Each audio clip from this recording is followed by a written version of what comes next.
West Indies Cricket, Caribbean Cricket Podcast. West Indies Cricket, Caribbean Cricket Podcast.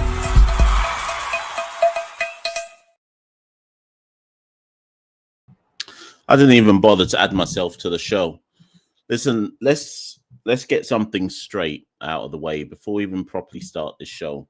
Before I even introduce who I am, if this is your first time that you've ever been on the Caribbean Cricket Podcast, let me just get something very, very straight.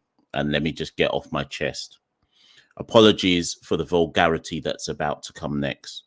We are fucking shit.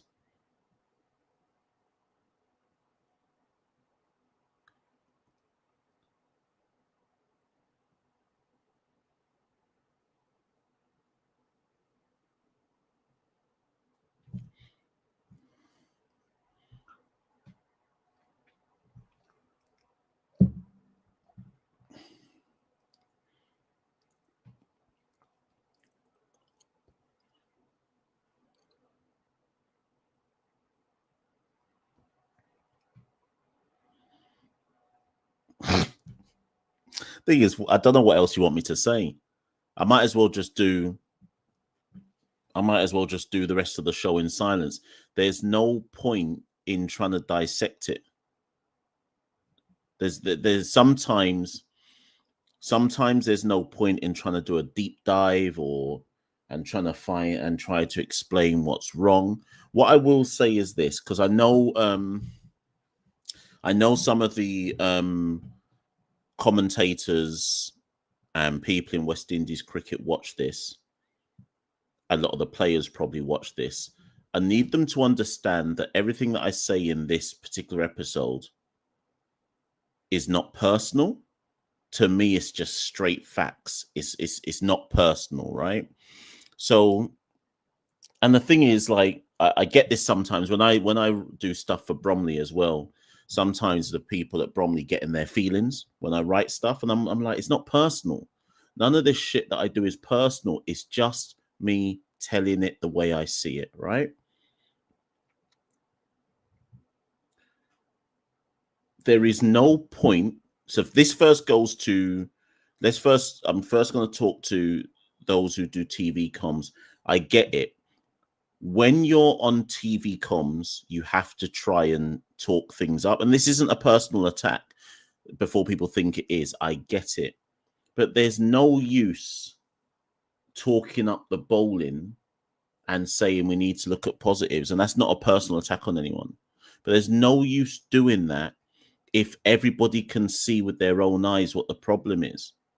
Like, and don't get me wrong, there's definitely a time, there's definitely a place to say, well done, Alzari, well done, number 70, well done, the bowling attack. You took 60 Australian wickets in this series. That's definitely a positive. There's definitely a time and a place for it, but not when the batting's so dog awful.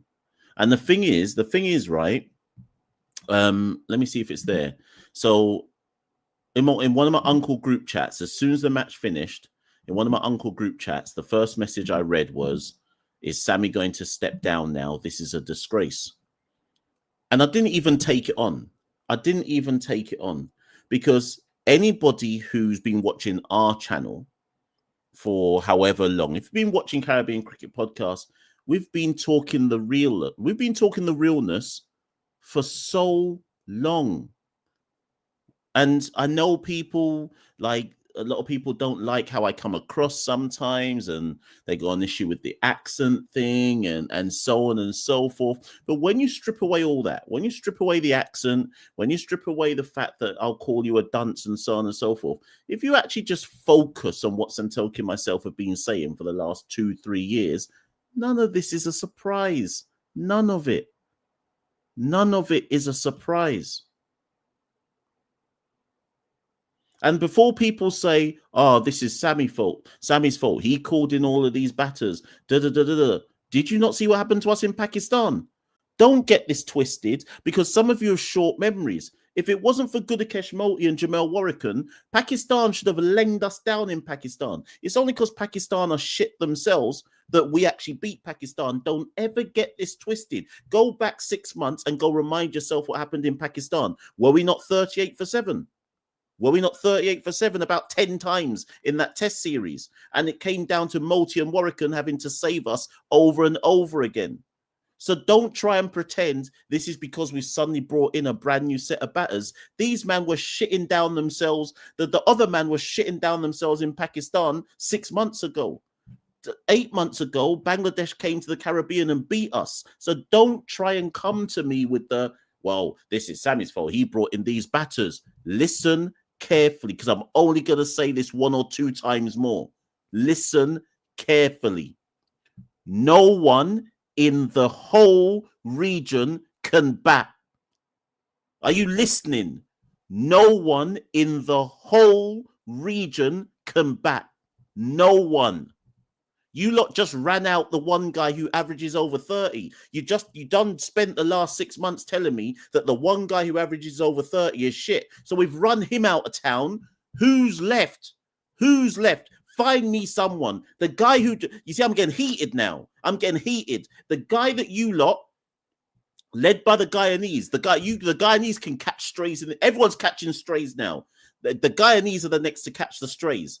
The guys that you lot listening to this right now, the guy that you forced into the test side and said he needs to be in there. You've got to give Kevlin Anderson a go. You've got to give Kevlin Anderson a go. He averages over 40 in domestic cricket.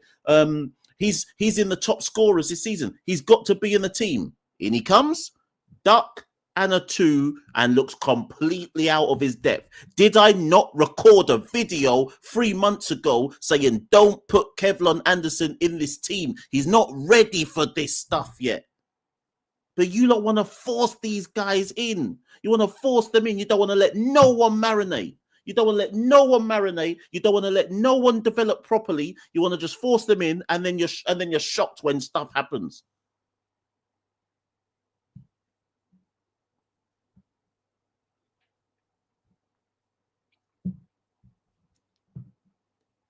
Now you got men messaging me going, what's his name? Jason Mohammed should have been in this team. Are you not sick in your head? Are you sick in your head? Let me say it again because you don't listen. No one in the whole region can bat. No one. No one.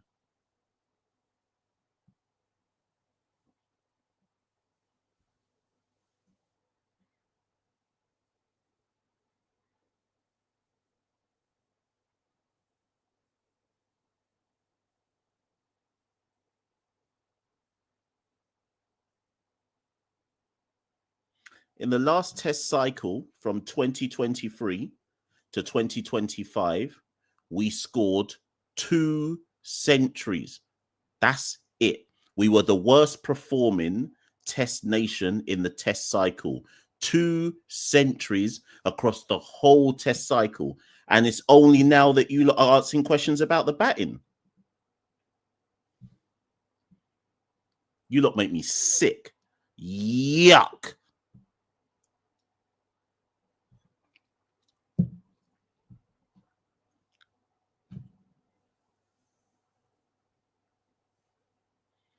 We've been in West Indies cricket now for the last 25 years looking for simplistic answers. People don't want to do the hard work to actually fix the issues. They want to look for simplistic answers. So here's what's going to happen now. People are going to go, we need to get rid of Sammy. Like, that's going to fix anything. Let's get rid of the batting coach. Like, that's going to fix anything. The players are still there. Yuck.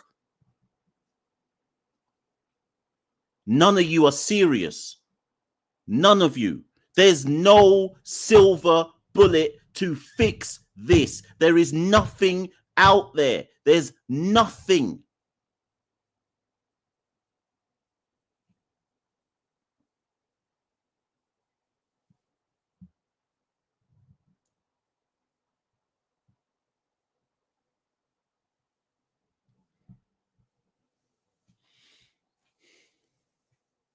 Let me find it. Let me find it because True say True says some of you got too much earwax in your ears and you don't listen. So let me find it.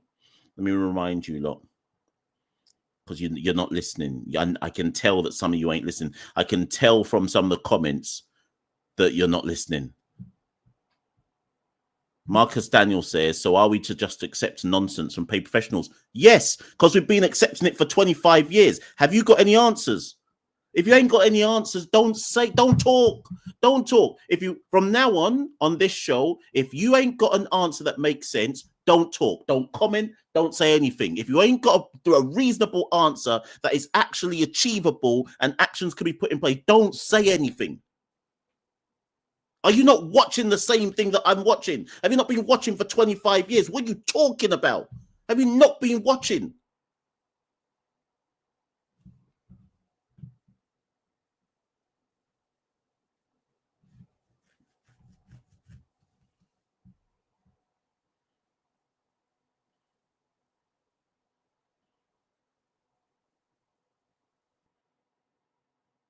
People will call this like a passionate rant. It's not even a rant.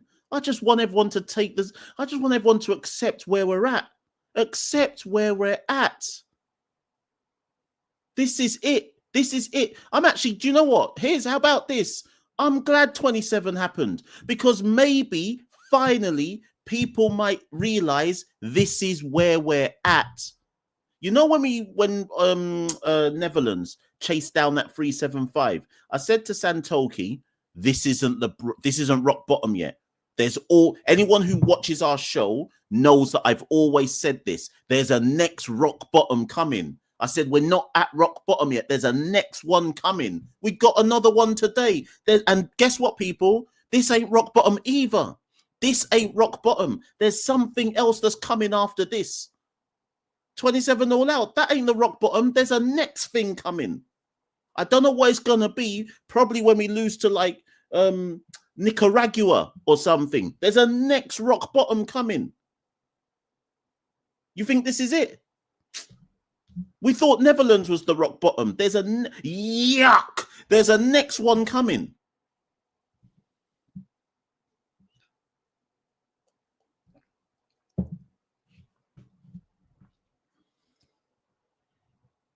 We shouldn't go to India. We shouldn't go. And I genuinely mean that. We shouldn't go to India for the test series. Do you remember when we did that video on 2-tier cricket, and Santoki and I did that video and said we should be relegated to the 2nd tier, and that dance on the forum show. That's when the beef started, because the dance on the forum show said there's some people on that other channel, and then started doing that thing saying that we're talking nonsense and we're blasphemous and so on and so forth, right?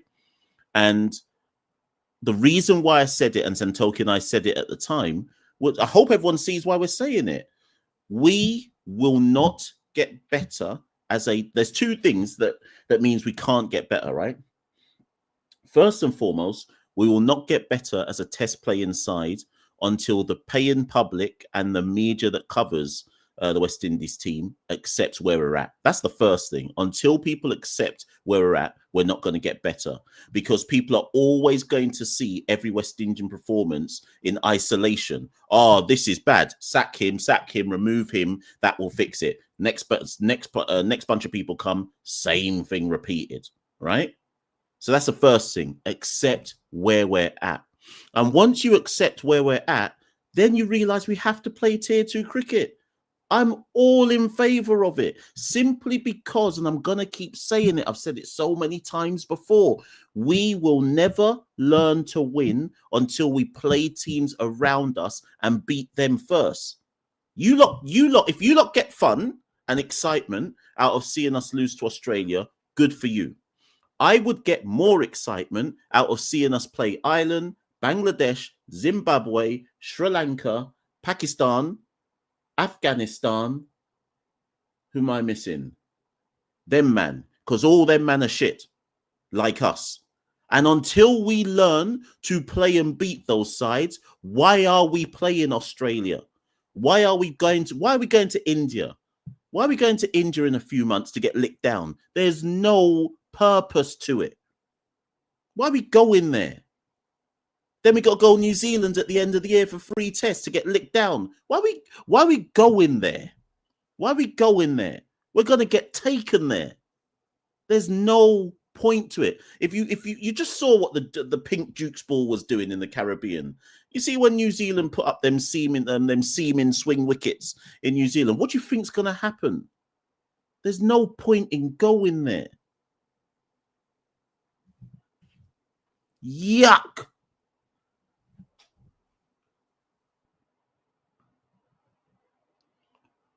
Let me look at, right, so let me remind you a lot of something, because I think people have forgotten. January the 17th, first test, Multan. Let me remind you a lot of something.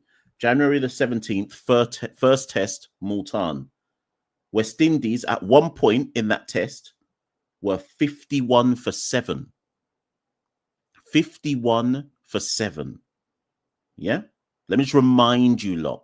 We were 51 for 7 in the first innings, 66 for 8. Yeah, that's the first innings. Second innings, we were 54 for 5, 95 for 6, 123 all out. That was in the first test. Second test, oh, I've lost it. Second test, we were 37 for 8 at one point. So this is why I take so much offense to people reacting to the latest embarrassment as if we haven't been seeing stuff. We were 37 for 8 in Multan. This isn't anything new. This isn't anything new. So looking at me and then saying, bring back this man, calling up that man. Did you forget? Did you forget? 66 for 8. 37 for 8. Did you forget? Bangladesh came and beat us in December. Did you forget? Bangladesh beat us in our own conditions. Did you forget that? That's with a next set of man. So stop telling me called this man, called that man. None of them can help us. Yuck!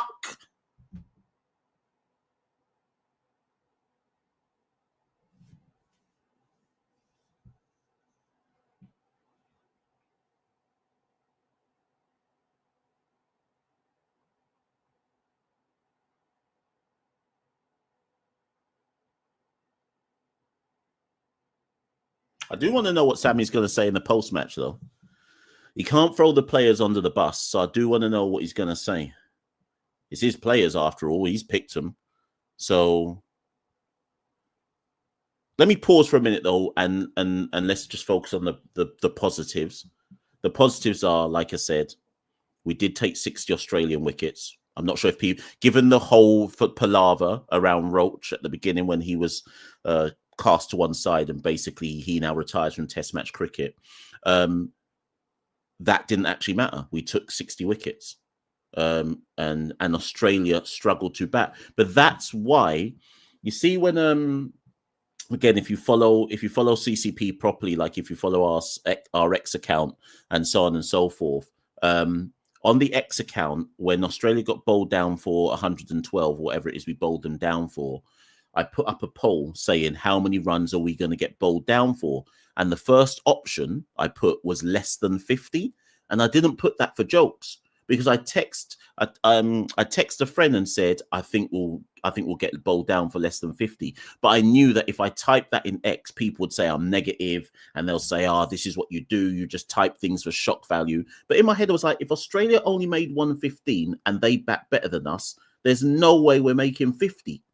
So I don't know. Don't get me wrong, 27 is a big embarrassment, but I don't know what planet you lot are on if you thought we'd make more than 50 runs. When I saw people like clicking on the poll, we'll make 100 plus, I was like, what planet are you lot living on? If Australia made 115, we can only make about 25 in reality. And so again, it's that thing I always talk about. There is too big a gap between reality and expectation in West Indies cricket. Yesterday, when I did the review of day 2 or day 1 or whichever day I did that show on, again, if you're somebody who watches our shows properly, I said I'll be surprised if we get anything above 150 in the first innings. What did I base that on? Because Australia got 225 and they can bat. We can't bat. So in my head, I was like, 150 is probably at the top end of what we can expect to get. So if they got 115, how were we going to get more than 50? And then you've got some of you in the comments going, no, they should have done better than that. Based on what? Based on what? The ball's hooping. If I'm heated. If any ball, why for that? If any ball in the Caribbean, sorry, not in the Caribbean, sorry. If any ball anywhere in the world has a level of deviation, whether spin, seam, swing, whatever, West Indies are going to get bowled down. So basic facts would have told you it's a pink ball, the ball is moving, it's moving so prodigiously that Australia got laying down for 115. West Indies are not going to be able to cope with it. If the ball is moving like that, there is no way for them to cope. Do you know what encapsulated the West Indian issue with the moving ball? Do you know what encapsulated it? Kevlin Anderson's dismissals. And that's not me trying to call out the youngster. Like, Kevlin Anderson may well go on to have an okay career. An okay career internationally for West Indies means he might average 28, right? If he's lucky, right? Go back and watch so Kevlin faced, 2 balls in this innings and about 10 in the first inning. Go and watch all 12 balls that Kevlin faced across the 2 innings, right? He had, and I say this with respect, if you add up all the 12, 13 balls, whatever it was that Kevlin faced across the 2 innings, he really didn't have any idea what was going on. Now, bear in mind, Kevlin averages 44 in domestic cricket. He's the great hope that people have talked up. He didn't have any idea what was going on with the moving ball. No, literally no idea. His mind was so scrambled that when Stark pinned him LBW today, plumb on middle stump, he reviewed it. That's how much he had no idea what was going on. And that's allegedly one of our best batters in domestic cricket.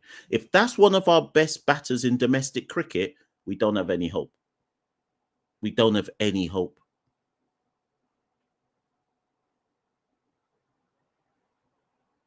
We don't have any hope.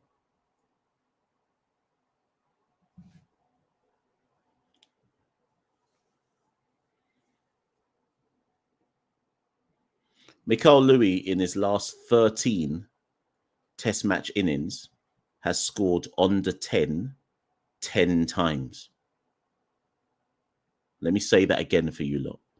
Machel Louis, in his last 13 Test match innings, has scored under 10 times. Go back and look at our domestics run charts. He was one of the top run scorers this year in the domestic system.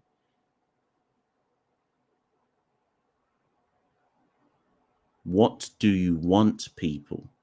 We just ran out Craig Brathwaite out the side, and you can say deservedly so. But what do you want instead, people? What do you want instead?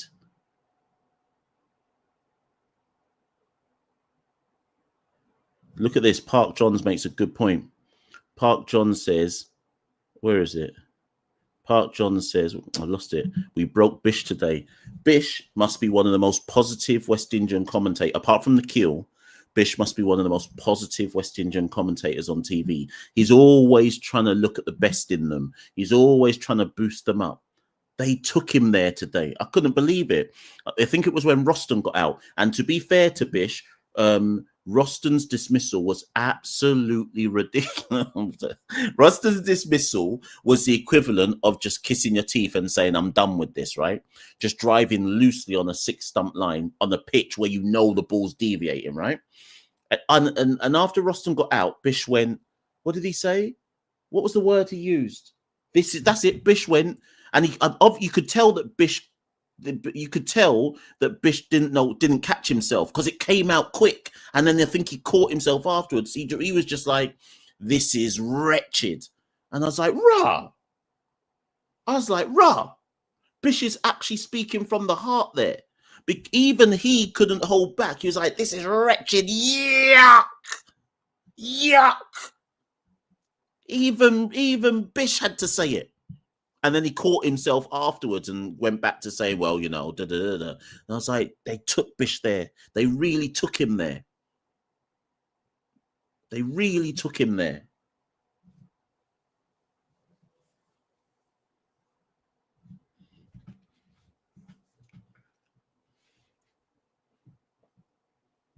This is supposed to be a call-in show, you know. This is supposed to be a call-in show. Kaushik Kashyap says, "Cry more." You must be Indian, because the only people who ever message me "cry more" are Indian. I presume you're an incel. I presume you're one of them incel guys. You know them ones who like you sit in front of your screen and just back your fists. I presume you're one of them guys, because only them ones tell me to cry more. I'm surprised you haven't put a gorilla emoji as well, because that's usually what follows as well. But I guess just go back your fist, man. Go do what you need to do. Back off your fists and do what you need to do in it. Right. So this is supposed to be a call-in show. Let's put the link in the chat. Boy. Actually, so before I put the link in the chat, Cyprian Isaac says, "Do we blame the pitches again?" There's a legitimate conversation to be had about this. All jokes aside, there's a legitimate conversation to be had about this. I think I said it in a lot of the shows last week, and I did like there's been a short that I've put out about it. If you lot like, okay, so if we are insistent on these pitches being the pitches that we want to play on, where they're results based and basically results are going to happen in 3 days, mostly, maybe a fourth if you're lucky, right? If we're going to be adamant that we want to play on these type of pitches because it maximizes our positive, which is our bowling, then you better understand that if we play a team that has a good bowling attack, we are going to get humiliated in some capacity, right? So there has to be serious question marks about what are the types of pitches you genuinely want to play on.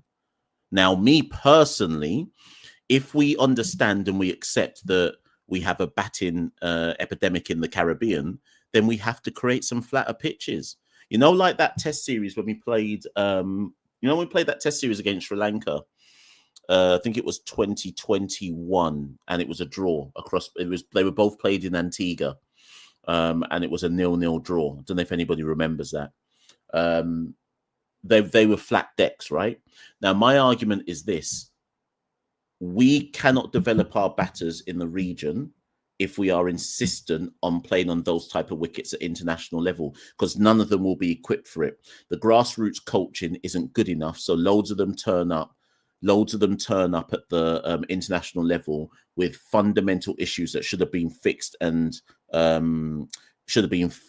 ironed out at domestic level, right? So then if you come to international level with all of these flaws and then you're playing on pitches like these, how are you supposed to make runs? I don't understand the logic of it. So we do need to there has to be clear decision making as to how do we intend to develop the batters, because they won't develop playing on these type of wickets. Or rather, let me phrase, it's not that they won't, they can't develop playing on these type of wickets. Did we see these type of wickets in the first class championship? No. Man were playing with a kookaburra ball and scoring bare centuries. Nothing was going on. Balls weren't moving, so on and so forth. So you want men to come from a kookaburra dominated first class championship on flat pitches to suddenly come to international level on results based pitches where the ball's actually moving, and then expect them to be able to bat. It doesn't make sense. It doesn't make any sense at all. Unless you have made a calculated decision that the only way for us to compete similar to what happened in Pakistan, is to make results-based pitches that suit our bowling, and then just pray that our batting can maybe do something.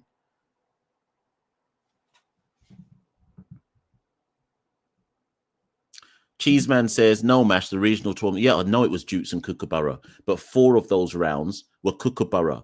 My point is we've just played with the pink Dukes. And I know some of the games were day-night matches. But put it this way, Cheeseman, do you think the first-class championship prepared any of our batters for what they've just played on? Yes or no? Just simply answer that question. Do you think any batter, look at Kevin Anderson, top run scorer, do you think our first-class pitches prepared him for what he just faced? Because I don't.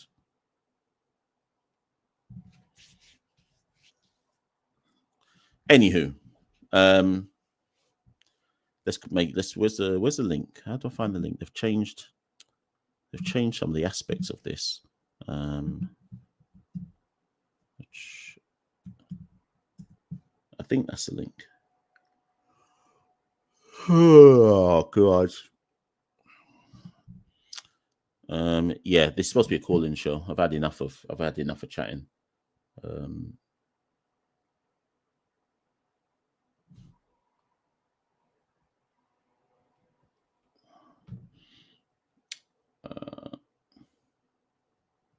I'm in my uncle's chat. They're saying Sammy should be fired. Okay, that seems like a really logical way to look at things. Yep, that'll fix everything. We should fire him. That will really fix everything. West Indian fans make me sick.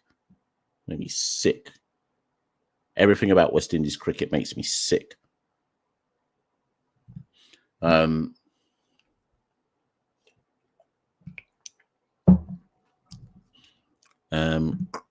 Chris McKinnon says Roston Chase has to go. Yeah, that should fix it. Yeah, let's sack the new captain. I think that should fix everything as well.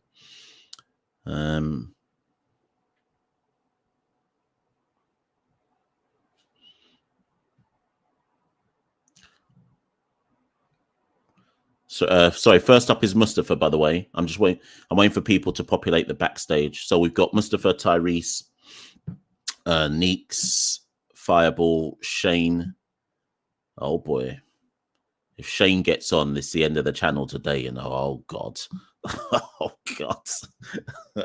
Right, okay. Right, let's get into this. Let's get people on. I do need to get some water actually, so I'll do Mustafa first, get some water, and then carry on from there.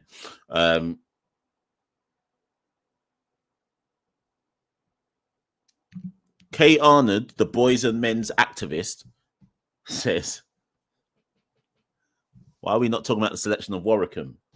What was the use of picking him after Australia left out their spinners? I think there's a legit question mark about that. If a team that's number 1 in the world looks at a pitch and says, we don't need Nathan Lyon, who's one of the best spinners in the world, and we look at the pitch and go, yeah, but we need Jamel Warrican, someone is a dunce in that. I don't know who, but someone is a dunce in all of that. Someone surely is a dunce in that. So yeah, that's a good question by Kay Arnold, the boys and men's activist. Although we go to the end of the road, still we can't let go. It's so natural. I belong to you. Why is that guy? Anyways, Kay Arnold, I know you tried to explain the other day why you're the boys and men activist. Do you mean boys to men activist? You must mean that, surely. Or you active for boys and men? Like, what are we saying here? Well, no, let's move on. Allow me in it. Let me just move on. Right. Let's go. There was oh God. Right, Mustafa's first. Yes, Mustafa, what are you saying? Good evening, my friend. How you doing? I'm good, thank you. Bro, I'm not West Indian myself. I'm ethnically Pakistani, but it's just so painful to see the demise of West Indian cricket, bro. I think, the catalyst of all this actually started when they introduced the 1 bouncer per over per ruling going back 30 odd years, if you recall. Yes, And yes. I think, yeah, so that happened, if I recall, in the early 90s. As a result of that, I think that was the power structure of the West Indian team. They were experts at bowling that short of the length, where the ball would rear between the chest and the neck. So that was a special quality which was endowed in West Indian cricket due to the tall, fast bowlers that they had. But the moment the ICC got in and limited it to one bouncer per over per batsman, I thought that was the initial downfall of the West Indian team. Due to What the do you fact they think? took away that central, Go on, carry on, carry on. so yeah, due to the fact they took that was the West Indians' power structure. You see, they were so hard, their fast bowlers to get away, that by just limiting one bouncer per over, that was, I think, the beginning of the catalyst. And then we know, subsequent to when they lost that Test series versus Australia, it's been 30 years now, in '95 when they lost that Test series. Ever since then, West Indian cricket, particularly in Test cricket, has been in tremendous decline. So I think that was the catalyst. And I think ICC, and interestingly, host, they did the same thing to Pakistan as well. In 19, Pakistan's fame was that they were able to get the ball to reverse swing, Mm. but then they took that out of the equation, where during the '99 World Cup, that was the first time a ball was ever changed as a result of what the umpires felt was an unnatural state of the ball. And subsequent to that, ball changes become very much a regular thing in Test match cricket. When in the '70s, '80s, or even early '90s, to get a cricket ball changed during the course of a Test match was a big thing. That was very, very, very rarely changed. Now they just change it willy nilly, and the whole cricket is not like football where you have to work on the cricket ball in order to get it how you want. So whereas West Indian cricket declined as a result of that strength they had, and the IEC's action, and they did the same thing to Pakistan, where they, just willy nilly, whenever the ball is about to reverse, they decide to change it. So So, they took away the. answer me this one question though. Based on what you Hmm. saw today, if you did watch today or in general, why can't we bat though?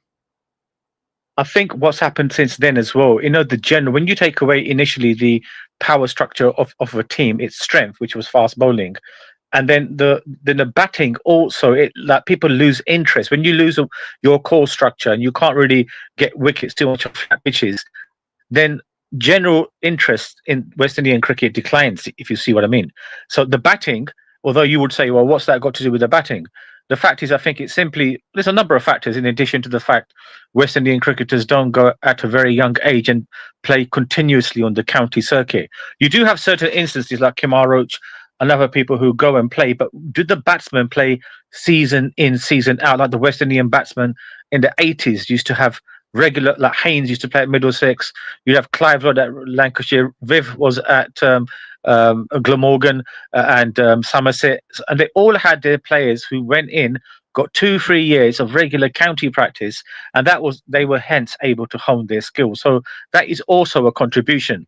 But the main factor, I think, is also to do with the fact that they were unable to, once the decline in the fast bowling happened, general interest in West Indian in cricket came to, it really declined, and as a result of that, I think people lost interest, and even the batting therefore was affected. That is just a supplementary point, in addition to the fact that they never really have the opportunity to grind things out on the county surface and all circuit rather, and also Test match cricket has lost its appeal in many facets. You see, I mean, I grew up watching the West Indian team in the '80s. I never even knew about my own nation, Pakistan. We just supported in West Indies in '84 and '88 when we saw the greatest, team in history.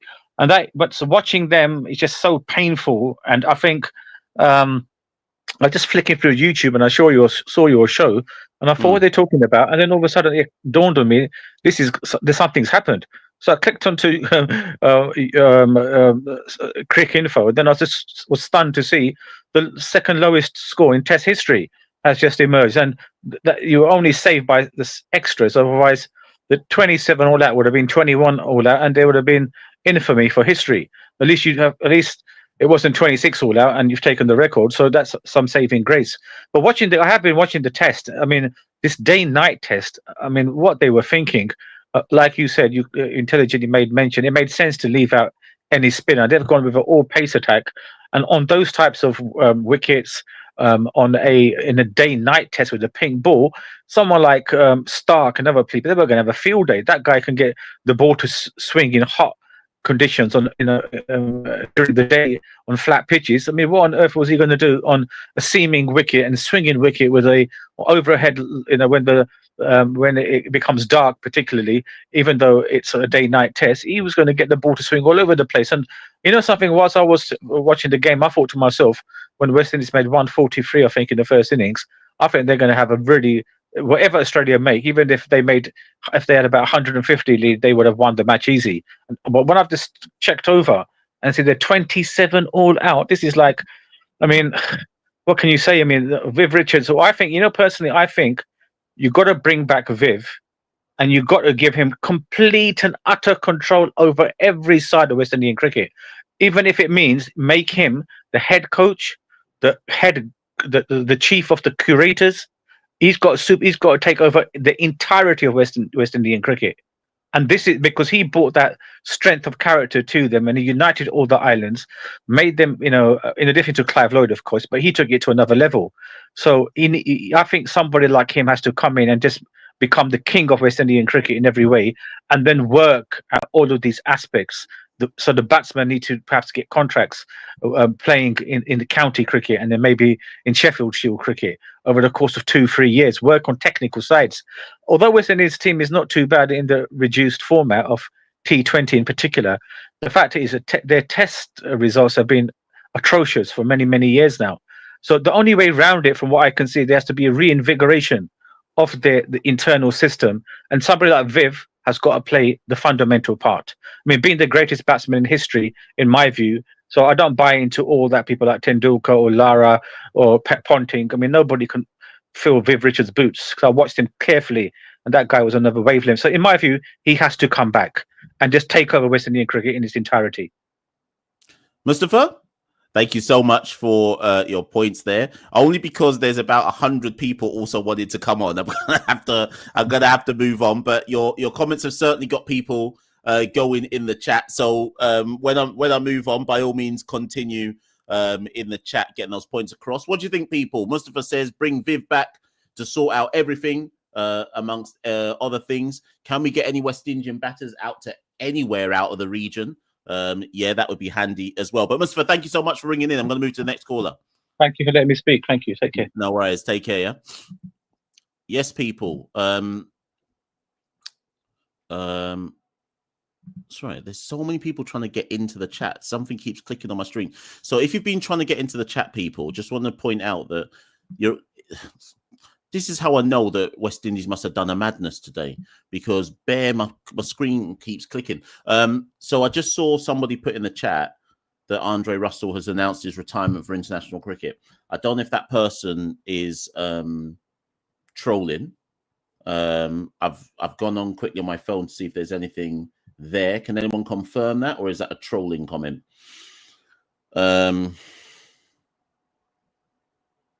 Is that a trolling comment? I cannot see anything. Santoki's not messaged me, so I don't know if there's any facts in that statement as of yet.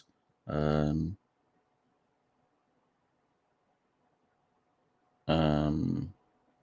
no, I ain't got anything. It's from Bam Sports TV. He says, I am not trolling. Well, Andre was at the game today. He was at the game yesterday. He's been at Sabina for this test match. He's probably seen that 27 all out and just gone, yuck, I'm retiring from international cricket. And who could blame him? In truth, I think Andre probably realised his time is up. So that would mean his last games will obviously be at Sabina on the first two T20 internationals. If that is true, we'll wait to see if it's officially announced in the coming days. It would make sense. Right, Tyrese is up next anyways. Yes, Tyrese, how you doing? Oh man.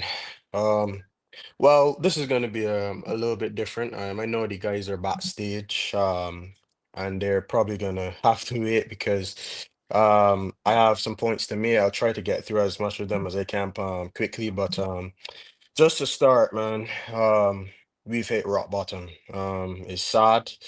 It's very sad where the state of West Indies cricket is at right now. We've we've been, we've seen the highs, we've seen the lows. I've been watching West Indies for my whole life, for over 20 years, and what I would say is, man, like, this is not, this is definitely lowest. I mean, even then, like 10, 15 years ago, like when we would lose, that we would still have like a Chris Gale, a Shiv Nareen Shanderpaul. We still have players like that, Sarwan. We still have players like that, but no, we don't have those players to paper over the cracks anymore. Like we've hit rock bottom. Like this is sad, man. And I think it just all goes down to just a combination of a lot of different factors, but like the one main one being lack of resources. I suggested, I think I spoke to you about this before, like a year ago, Mm, where I suggested like we don't have enough money to compete with the Indies, with Australia, with England. Like it's actually so far off, and I realize how far we are in terms of like financial resources. Like I remember when Harry Brook just got IPL ban because England have been like calling him back, telling him, okay, we don't want you going to the IPL to risk injury because we have the Ashes coming up. We have series coming up. You're the captain of the white ball side now. We don't want to risk anything. We can't even do that for one player. We can't even say, you know what? For example, well, obviously just retired Puran. When he was around, like we couldn't even say like, yo, Nick, we have plans for you to play against Australia. We don't want you going to the IPL this year. We're going to give you how much you would have missed out on. England does that regularly for Ben Stokes, for Root, for Harry Brook, players like that. We can't even do that for one player, and that's how far we are behind in terms of resources with these other nations. And it's just crippled our cricket. Like we don't have enough resources to invest in facilities, in science, in data, high performance centers. Like we far behind, and I feel like as us as West Indian supporters, we need to realize that like this is not like going in like I'm from Barbados. This is not like going into the backyard and taking up a bat and playing tape ball cricket. This is high performance sport that needs proper planning, that needs to have the best available for infrastructure, science, data, everything. And we've been lacking investment for a long time. I've suggested that. I remember when Alan Stanford was around 20 odd years ago and what he was doing. And obviously we all knew how that turned out to be. And his method of doing things then would have probably have us a little bit more sustainable by now. But I think the only way that we could survive is if we get serious investment. And we can't just keep looking back at the past. Like I'm gonna give you an example. Like I went to when we played Australia, first test in Barbados. I was there. Like I was there around like some older guys probably in their 60s, 70s talking about like Lawrence Rowe and comparing him to Shea Up and F Sir Everton Weeks and all these players of the past, Viv, and you know how it is. mm. Like we can't just keep like looking back in the 80s and 90s all the time because I'm not sure if you follow football because I'm a big football fan as well. Like I remember 10, 15 years ago when Liverpool before Klopp came in, when Liverpool fans were like, oh, like we're Liverpool, we have the rich history, Bill Shankly, Graham Souness, Steve McManaman, all these talking about their greats, right? But in harsh reality, Liverpool hadn't won the league for 30 years. Mm. And that's all they were living off of. We can't just keep talking about the old days like that. Those times are gone. I And us as 100% agree with that. and us as West Indians, we need to realize that this is not just like we could look at like these players, right, and see the gold chains, the earrings, the cars they drive, and think, oh, like they're distracted. They're see that we need to realize the money that these players make compared to what the people that we're striving to be like the Englands, the Indias, the Australias is peanuts compared to those guys. So I'm not saying these guys buying chains is like saying, oh, we are not paid enough. That's not what I'm trying to say. I'm trying to say we need to realize that yes, our players do these things, but we can't just keep blaming these players. We can't just keep blaming the board. We can't keep blaming the coach change and get rid of Darren Sammy. Like Darren Sammy is not Jesus. Sidney Shanderpaul is not Jesus. No coach in the world is not Jesus. We need serious investment. And this is high performance sport. And sadly, for high performance sport, you need the best of the best to compete. And it's sad that West Indies has reached this level because we're the third more successful nation in terms of what we've done on the world stage. But we can't just keep banking off of Viv and Malcolm Marshall and Joe Gardner and Holding. A lot of these guys are, that's a long time ago. We need to look forward to the future. And I it's dark. It's really dark right now. But it has to start with proper infrastructure. It has to start with investment into and a proper system. It needs to be like I think West Indies needs to come up with like a pitch deck to present to people like interested investors to attract foreign investment because we obviously have um we obviously are majority of the islands that make up West Indies cricket are tax havens.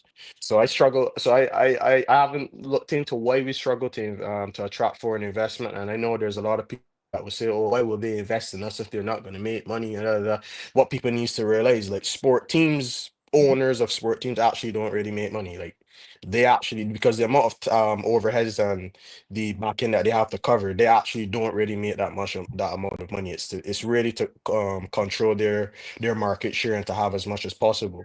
Like we like for a nation like the West Indies, which is so big, I don't think that we actually realize how big West Indies actually is. Like this is a team that's followed in India all over the world. Like this is a big nation and it needs serious investment. And I don't know how Cricket West Indies is gonna go about it. We have we have to come up with a way to move forward. And it's sad where we're at right now. Um I've seen like I've seen like a lot of players that had potential just fall on the wayside. Like the same Ali Afanas that we just got out of the test team was at the under-19 Cricket World Cup with Shub McGill. I look at where he is now. Look at where Shub McGill. I outscored him at that same World Cup. Look at where Shub McGill is now. Look at where Ali Afanas is now. Like Joe for Archer was a fringe player in the under-19 team for us, and he's been not good enough. Look how far he is now. Alzari was actually picked to play it over Joe at the time. Look at how far Joffrey is in his cricket. Obviously, he struggled with injuries, but look at how far he is. And this is a person that I know closely, that I knew for a long time. And it makes me proud to see where he's at.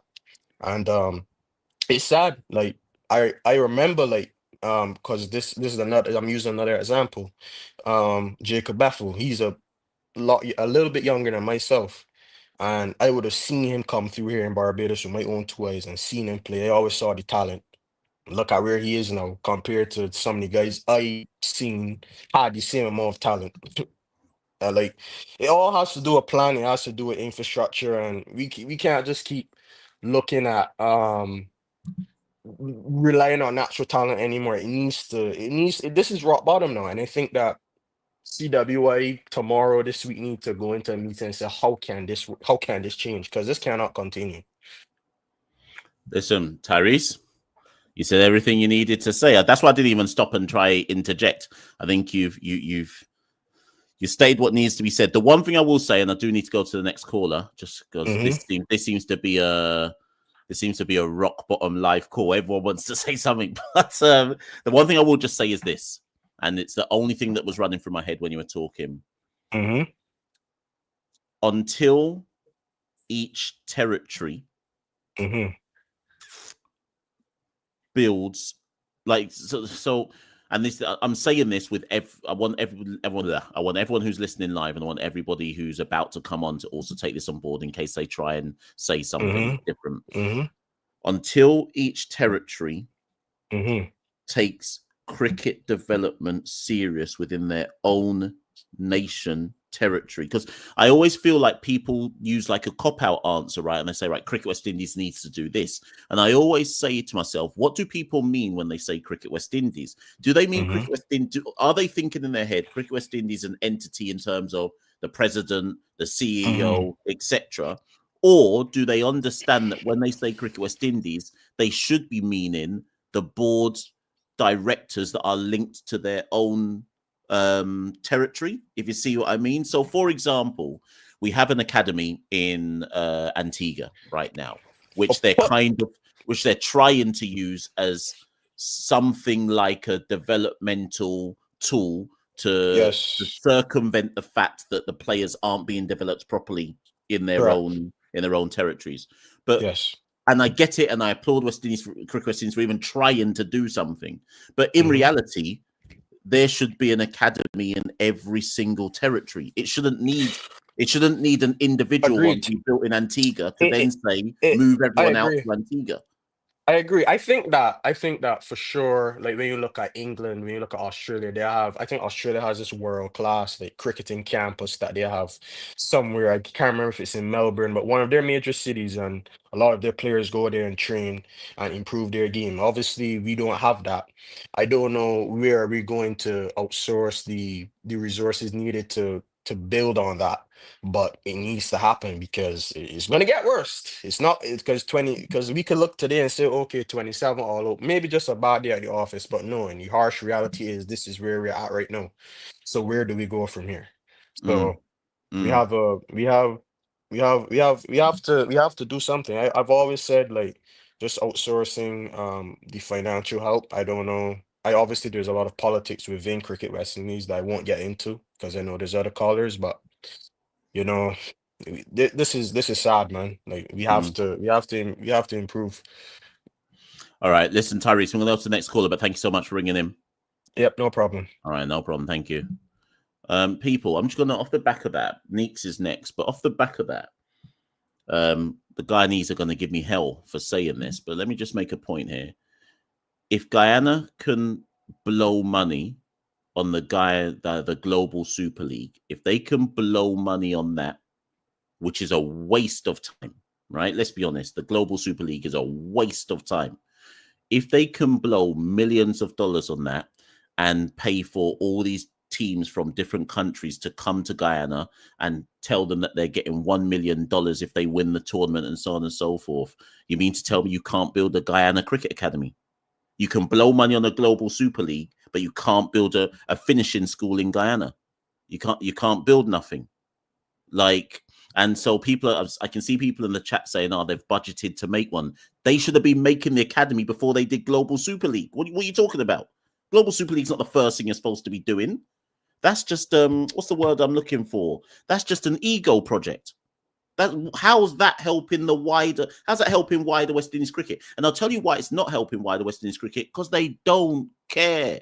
They're you see, when you see like these state leaders saying, "Oh yeah, we want to do this, we want to do that," they're not Global Super League ain't benefiting West Indies cricket. It went up against our own Global Super League going on right now whilst we're playing Australia. How's that helping West Indies cricket? How's that helping West Indies cricket? So if you've got all that money, you can't do nothing to develop the Guyanese youth. Just as an example, right?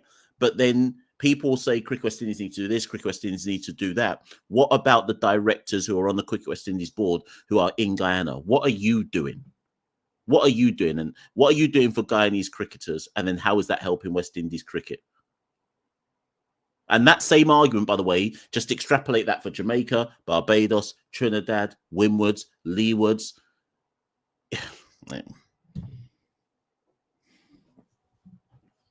This is why earlier on today, I put a tweet out earlier today where I said, if I ever, and I mean it, everyone will think I'm just being humorous, but I actually mean it. If I ever got the amount of teeth in money that Alan Stanford got, the first thing I would do as a cricket fan is I would scout around the whole region. I would identify the best 7 batters in the Caribbean, and I'd sell them the dream, and I'd say, listen, you're the best 7. Here's what we're going to do. Bun domestic cricket. It can't help you. I'm now going to be your agent, and we're going around the world. We're going on camp in Australia. We're going on camp in India. We're going camp in England. I'm taking you to Sri Lanka. I'm taking you to Pakistan. Come with me. And we're going to go on this journey. And see, by the end of this journey, when you've played all around the world and I'll get you gigs in state teams, in grade cricket, in a club cricket deal in England, a little deal in South Africa, playing some next league in Pakistan. And in 2 to 3 years' time, we're all going to go back to the Caribbean, and you're going to be so far ahead in your journey compared to all the waste domestic cricketers that you are going to play for West Indies. Our domestic system can't develop anybody anymore. It's fried fish. It can't develop anyone. So we need to take them. We need to take them away from the whole region before the region stinks them out. It can't develop anyone. That's what I would do, anyways. Neeks is up next. 1 second.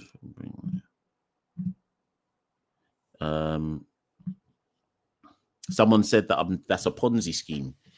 Yeah, it's true, you know. Anyways, Neeks is up next. Neeks about to come on, and everyone's about to do the Spider-Man meme. So let me just put a hat on so that no one can say that Neeks is looking like me. 1 second, 1 second, people. I know Neeks is trying to. Neeks will let out his hair like a Gallus. I can see him back. I can see him in the backstage. 1 second. Let me put this hat on. Right, okay, I got my hat on. This way we can differentiate. Right, okay. Right, okay. Yes, Nick, how you doing? Boy, I was taking out my hair because I gotta wash my hair to get it redone tomorrow, innit? I hear you. Listen, the only thing worse than watching West Indies lose in this manner is watching West Indies fans react to West Indies losing in this manner. When you were talking earlier, you said you're not even, people are gonna say, "Oh, this is an emotional rant," and I feel like the rant was more at the fans than the reality of the cricket team, because as you said, it's the reality. You understand the reality of where we're at. You're not surprised. Yeah, 27 all out is bad. It's to a point, it's inexcusable, but it's one of the things that was coming. It was a long time coming, and it finally reached. But the reaction, the comments, even of the people in this chat, some of the people in the Discord throughout the free test, and you're reading them, you're like, what planet are you living on? Like, is it just banter, or are you actually being serious? Like, is this your actual thought process? And then they say it over and over again, and then you're like, no, this ain't banter. They're not stand-up comedians. They actually believe that if you get rid of Sammy, things are going to get better. If you drop Craig, things are going to get better. Even if you bring back Roach, things are going to get better. As you stated already, we've been in this situation. Somehow, some way, someone's always ended up saving us. A Warrican, as you said, in Pakistan, or I think the bowlers were the top scorers in most of those innings. Yeah. But we celebrated the win, and then started talking about how can Andre Coley not get the job? And it's like, but do you think Andre Coley would have managed this team and would have beat Australia? Because that's the logic that they're working with now. Andre Coley was able to get a draw at the Gabba and beat Pakistan. Therefore, Sammy's done a bad job. Andre Coley was the same coach that we drew with Bangladesh at home. Yep. So where does the logic start and stop? Where does the judgment of the results of the coach and the players start and stop? Do we just take the good of the past and judge it against the bad of the present? And then when the present is now the past, the new present is bad because you're only going to compare to the good. So now we're going to start looking at a 35 that John Campbell made in the first innings. And when the next opener goes out for 15, it's like, bring back John Campbell because that 35, we could have done with that 35. Like, there's no logic in a lot of the analysis. And that's more annoying than the cricket, because as has been said before, and I'm teasing people's words, they're trying their best. I don't know if our fans are actually trying their best to actually decipher and logically break down what's actually happening. I don't know. I think we're living in cloud cuckoo land, a lot of us. So where do we go from here? Well, first I was gonna say it's a shame that we have to come on in this kind of energy, because I know I wanted a live last weekend. It didn't happen. I'm trying to remember.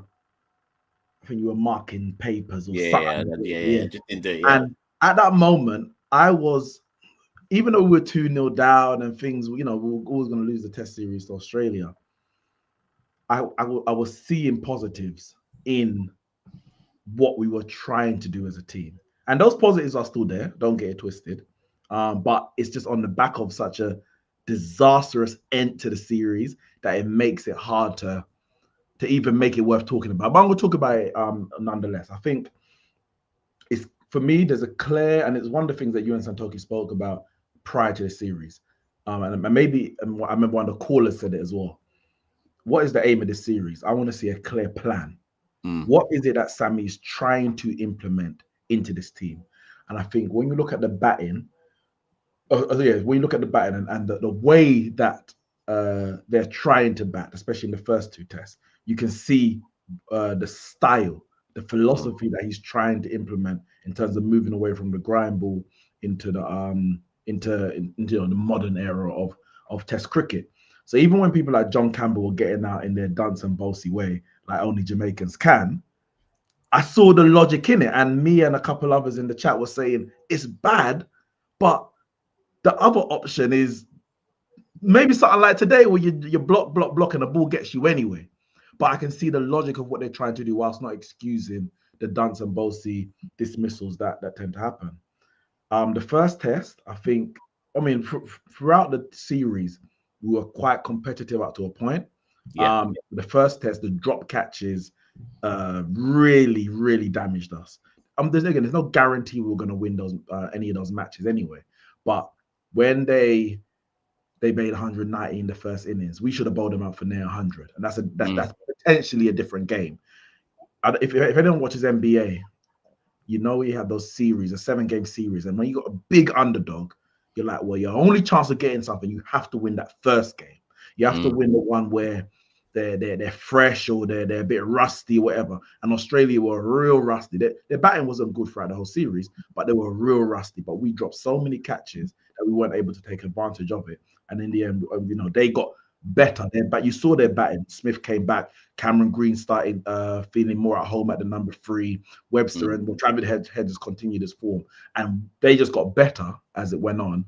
And ultimately, we kind of got, I don't know if we got worse or they just got better. That amplified our weaknesses. So those are some of the positives in terms of I'm saying, okay, this is how he wants us to play. Are we going to be good enough to do it? Clearly, at the moment, we're not. And we're not going to be good enough to do it for a while, but especially because we're playing some tough teams this year, India and New Zealand. What I would say though, before I go into how we can, the way forward in terms of improvement, and maybe this feeds into it as well. We do need to look at, and I talk about Sammy, as the main selector, the balance of the team when we're selecting the 11. The first test, I understood you went with the 3 seamers, Warrican and Greaves. The second test, he then drops Warrican and brings in Phillip. Cool, that was your decision, But then you go into the third test where it's a day-night match, ping ball test, and you bring back a spinner. I didn't need to know what Australia were going to do. I didn't think Australia were going to drop Lion, by the way. But I didn't need to know that Australia were going to drop Lion to know that we didn't need to bring in Warrican, because if he wasn't effective in the 2 matches prior where, he obviously didn't play one of them, where something could have happened for the spinners, what's the likelihood of him being the match winner in the last game? I think what we saw in the first 2 games was a weakness in our batting. So if we're going to take out Anderson, Phillip for anyone, it had to be for an extra batsman, Imlak, or maybe you add Kevlon Anderson as opposed to replacing Carty with Anderson. So bringing back Warrican for one, I think that was a mistake. Again, that doesn't mean we're going to win the game if he wasn't there. I think dropping Carty, I wouldn't have done it personally. I think you bring back Carty after dropping him for or him being dropped whenever it was, and then you give him 4 innings and then you drop him for a debutant and put him at number 3 ultimately and then opening. I think it was I think it was an error of judgment. So there's those things where I just want to see going forward. Are we going to learn from those mistakes in terms of selection? No, he's never going to be perfect, but just learning from those mistakes where I think there were big errors in judgment that I saw from before a ball was bowled. It's not in hindsight. In terms of going forward, I thought, you know, the points you make about the academies 100% across the region are necessary.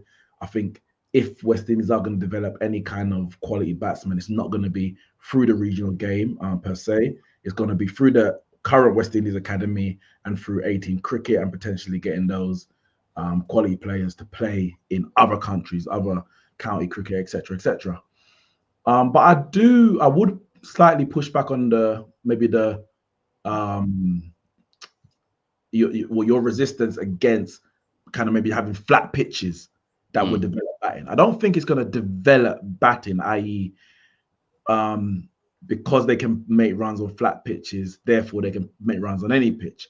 But I think what we've seen from a lot of the players, and I think John Campbell's a big example of it, and even Chase today for an example, the players, when they're not, well, they don't know how to be at the crease for a long time. They don't have the experience of actually batting for hours. It's taking an hour, you get a drink spit, you go another hour, lunch, you start again after lunch, you start again after different intervals. A wicket goes down. How do you rebuild? We don't have that. Those players don't have the experience because the pitches in the regional game are so bad that either you know, some of them may make runs, but the bowlers, it's a run-up bowl, put the ball on a point, and the ball is going to get you at some point. And I think the batsmen need to learn and get into the repetitive nature of being able to bat time. And I think that comes from having pitches that are conducive to bat. We don't need any more pitches that are conducive to develop our bowlers because our bowlers are very good. So let's get pitches that allow our batters to learn how to bat time, face a number of deliveries, whatever the quality of the bowling they're facing, but face a number of deliveries. So when they come into a situation in Test cricket, of course, the quality is completely different. But when they maybe getting bogged down for a little bit or they're on duck, they're not going to just play a big wafty drive because they just feel they need to score runs because they know their innings is coming, their innings is going to end shortly. They need to be in a Shanderpaul kind of mode. I'm talking about Shiv rather than Tajnaran, where they enjoy being at the crease. They enjoy batting time. And I think these batsmen just don't have the experience and therefore the mentality to say, my job here is to bat for hours and hours and hours. And I think, it all starts from the grassroots level. So a loss in the series, a bad end to the series. There definitely were some positives to take, but I think we just need to be careful not to be throwing the baby out of the bathwater when it comes to trying to make progress going forward. Dropping this person, bringing that person in, dropping that person, sacking this person, bringing that. Reefer's getting the stick now as the batting coach because he's supposed to teach the batsman how to bat international cricket. I don't know what the fans expect. So, there's a lot going on in it. But before I move to the next caller, just one question. I just want you to answer. How badly?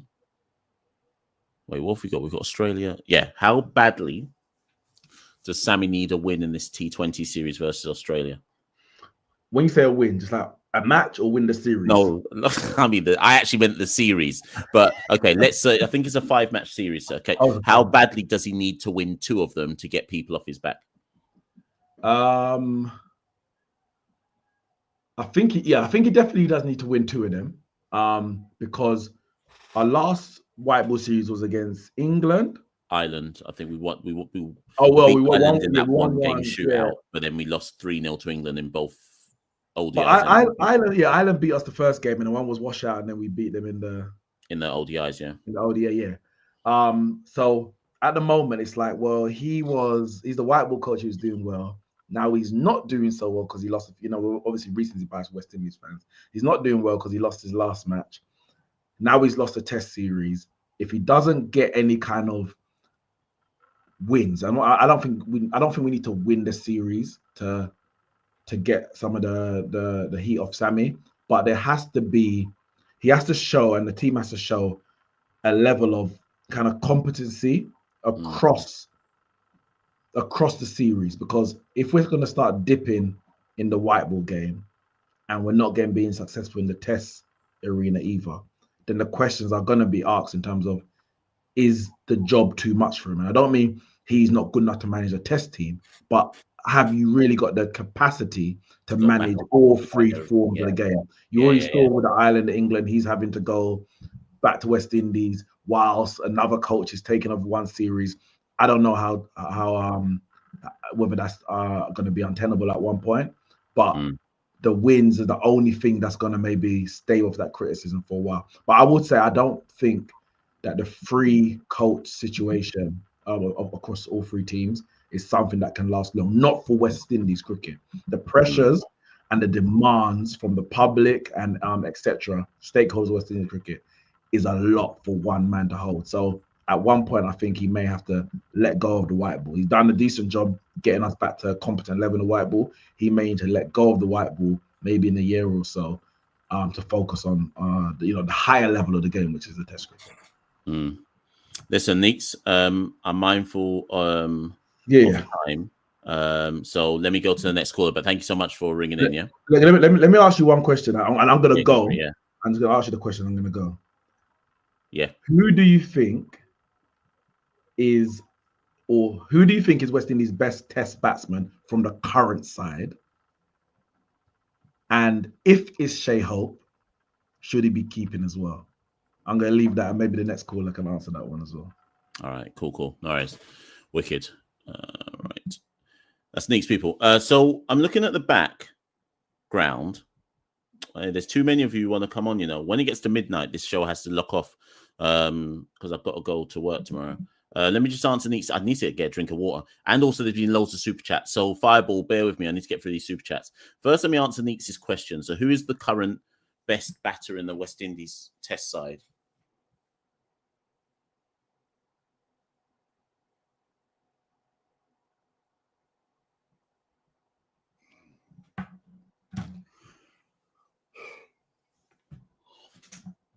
Fam?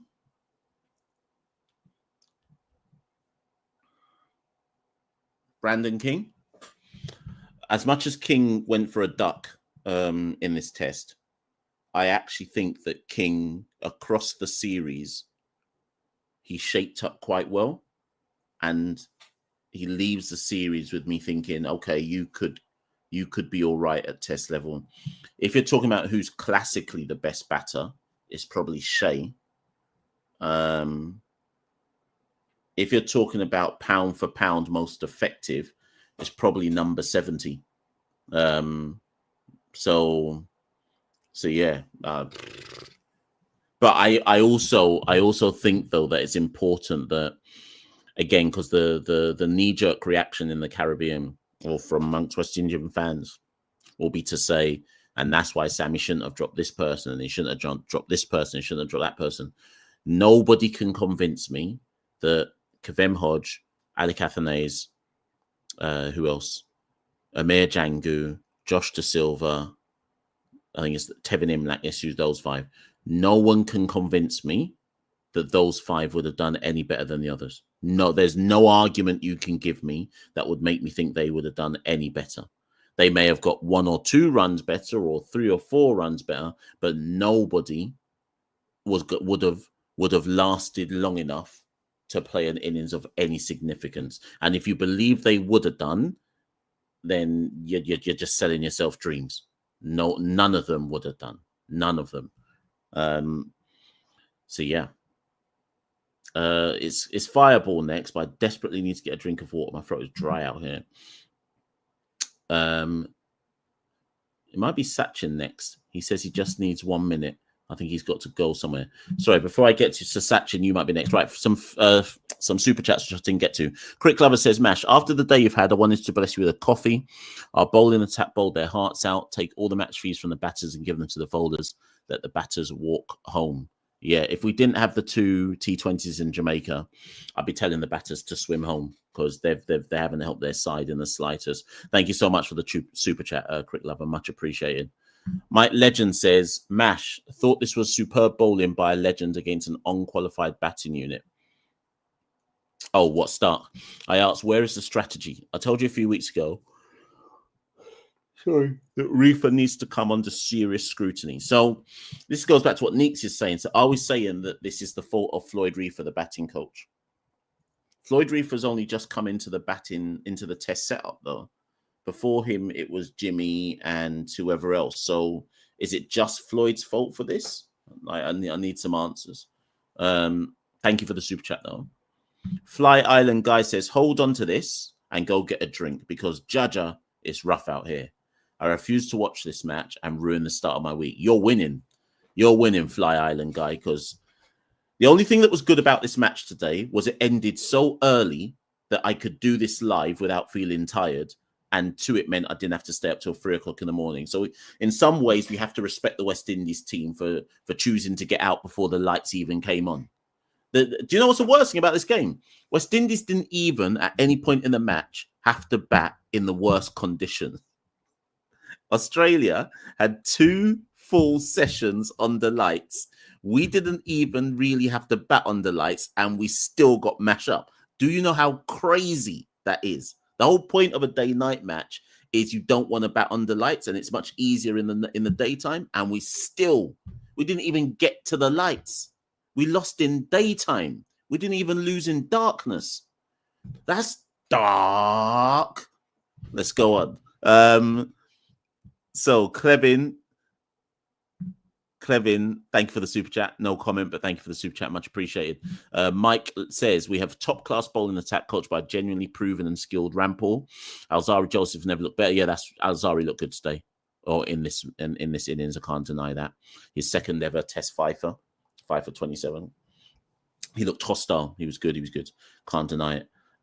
SCO 204.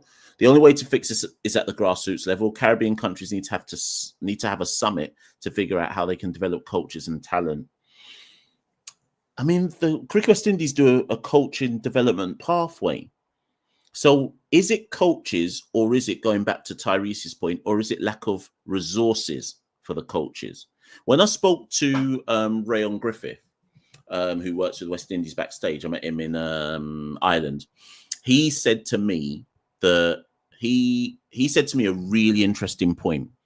Sorry if I've not said this on the show before. Rising Bowler's dad was there. Who else was there? Suresh was there. A few others were there, right? And he made a point to me where he said the ground that West Indies played at against Ireland in the final T20. So for those of you who know Irish cricket or anything about Ireland, the ground where we played at was a ground called Breedy. Now, Breedy, if you saw it on TV, think of that ground, that final T20 we played in Ireland, and think about how tiny that ground looked.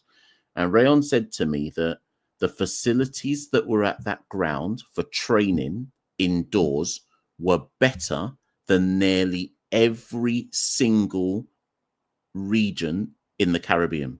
That the facilities that they had in Breedy were better for the players than nearly everywhere else in the Caribbean. And I said to him, that's got to be a joke. I said, Ireland?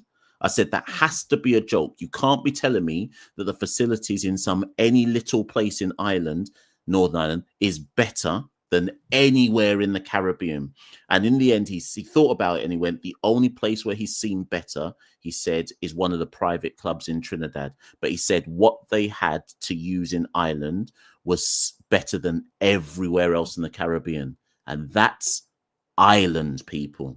That's Ireland. Not even the big nations. That's Dege Island in one of their little grounds had better facilities than all of our countries in the Caribbean.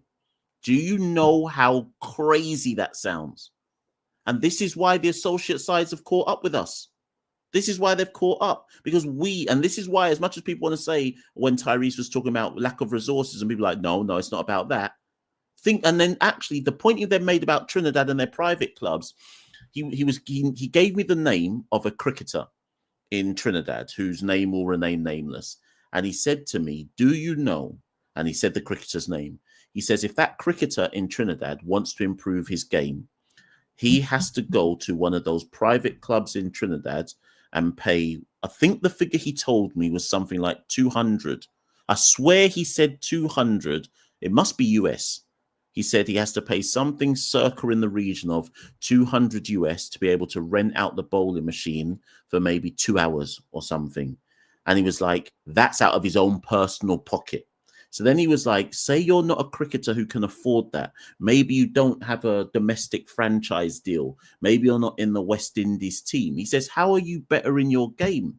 And he's like, and that's private. The man's not even just... So he said, if that cricketer wants to improve, he's got to dip into his own pocket to pay privately to go to one of them Trini clubs to try and improve. He can't just walk into a ground anywhere and say, I need to use the nets to improve.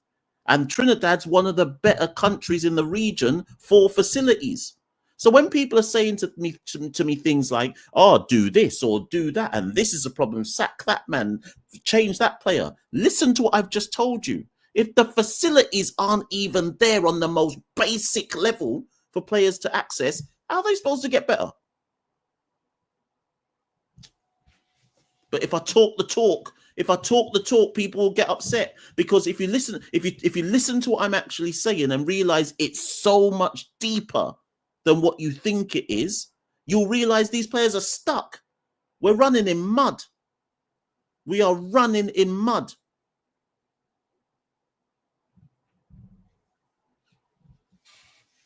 But you start saying this stuff to the uncles, and the earwax starts filling up in their ears because they ain't hearing what they want to hear. So they stop listening. Let me go get a glass of water. Listen, Fireball, I'm just going to get a glass of water. Then you're on next. Let me take this comment off the screen. What am I going to do? Should I play an ad whilst I go? Let me just quickly play this ad from Parlay Pros, and then I'll be back, people. Let me just quickly get some water. Have you ever wanted access to a sophisticated sports analytical tool?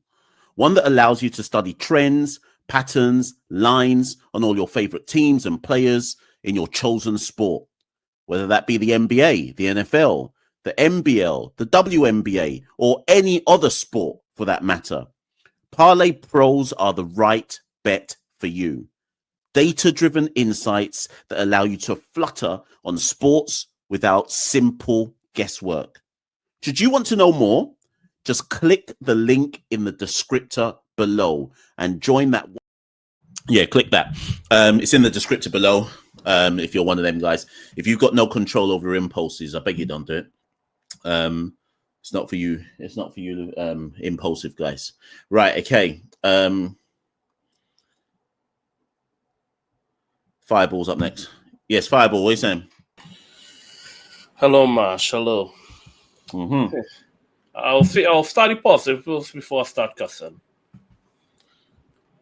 One guy really impressed me in the series of Zari Joseph. Big up Aljari Joseph. Big up the bowling coaching staff.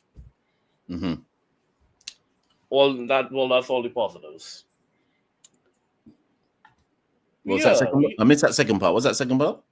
I said that's all the positives. Oh. Big up Zari Joseph. I give him a lot of cuss. The man performed. Hopefully he's consistent. I don't expect to perform against India, which is fine. Like, hopefully he lowers that 50 average against New Zealand and New Zealand. Show them what he's made of, and we can be happy. Big up Ravi Rampol and coaching staff for that. Mm-hmm. That's all my positives. 27? Look, I had very low expectations. I was celebrating. We didn't lose by innings this entire series. Dancing, having parade. And then these men come and make only 27? Ja. No wonder you and my father don't watch these men. Like 27? These men had me celebrating. We didn't break the record. Did you know what? On a serious one though, on a serious one, I was actually celebrating when we got. The reason why the live started later than the time scheduled is because I was sitting there. This is honest to God's truth, Fireball. I was sitting there sweating, going, please don't make us get bowled out for 26. Please don't make us hold the record. You see, when we got to 27, I breathed a sigh of relief. And that's how bad it is that I'm breathing a sigh of relief that we got to 27. I was celebrating that Sam Constance misfield like it was a 300 run scored. Oh, Jesus Christ. And then we wonder, why do you people watching Love Island instead of watching West Indies cricket? This is why. Yeah. And do you know what's worse? Jamaica actually attracted a crowd. They got a crowd in for the 3 days. And I've got a couple of friends who are out there and they're like, oh, this is a really good crowd for the test match. And I just hope that the 27 hasn't turned people away and that wasn't enough for them to think, what's the point in watching West Indies? Because as Jamaicans, we're bandwagonists, and I don't know if that would have turned people away, but I'm sure people will be out there for the T20s anyway, so we'll see. Oh, Jesus Christ. Like, people talking about this man would solve the team, and this man, like, Kevin Anderson didn't face Holder, Seals, Shaman, Anson, Phillip in the 4-day. When he faced Trinidad, Seals and Anson Phillip wasn't playing county cricket. Holder arrived yet when he played Barbados. He played men like Odin Smith and them, man. And we expect him to survive against Stark. But everyone, lots of uncles were calling for him to get a test debut, though. Odin Smith, Wash Shannon Gabriel, Terrence Hines, and who's this other guy? Shane Thomas. These shithongs. And we expect man to face Stark. The man didn't face a Zari Joseph, the man didn't face a Seals, the man didn't face a Holder.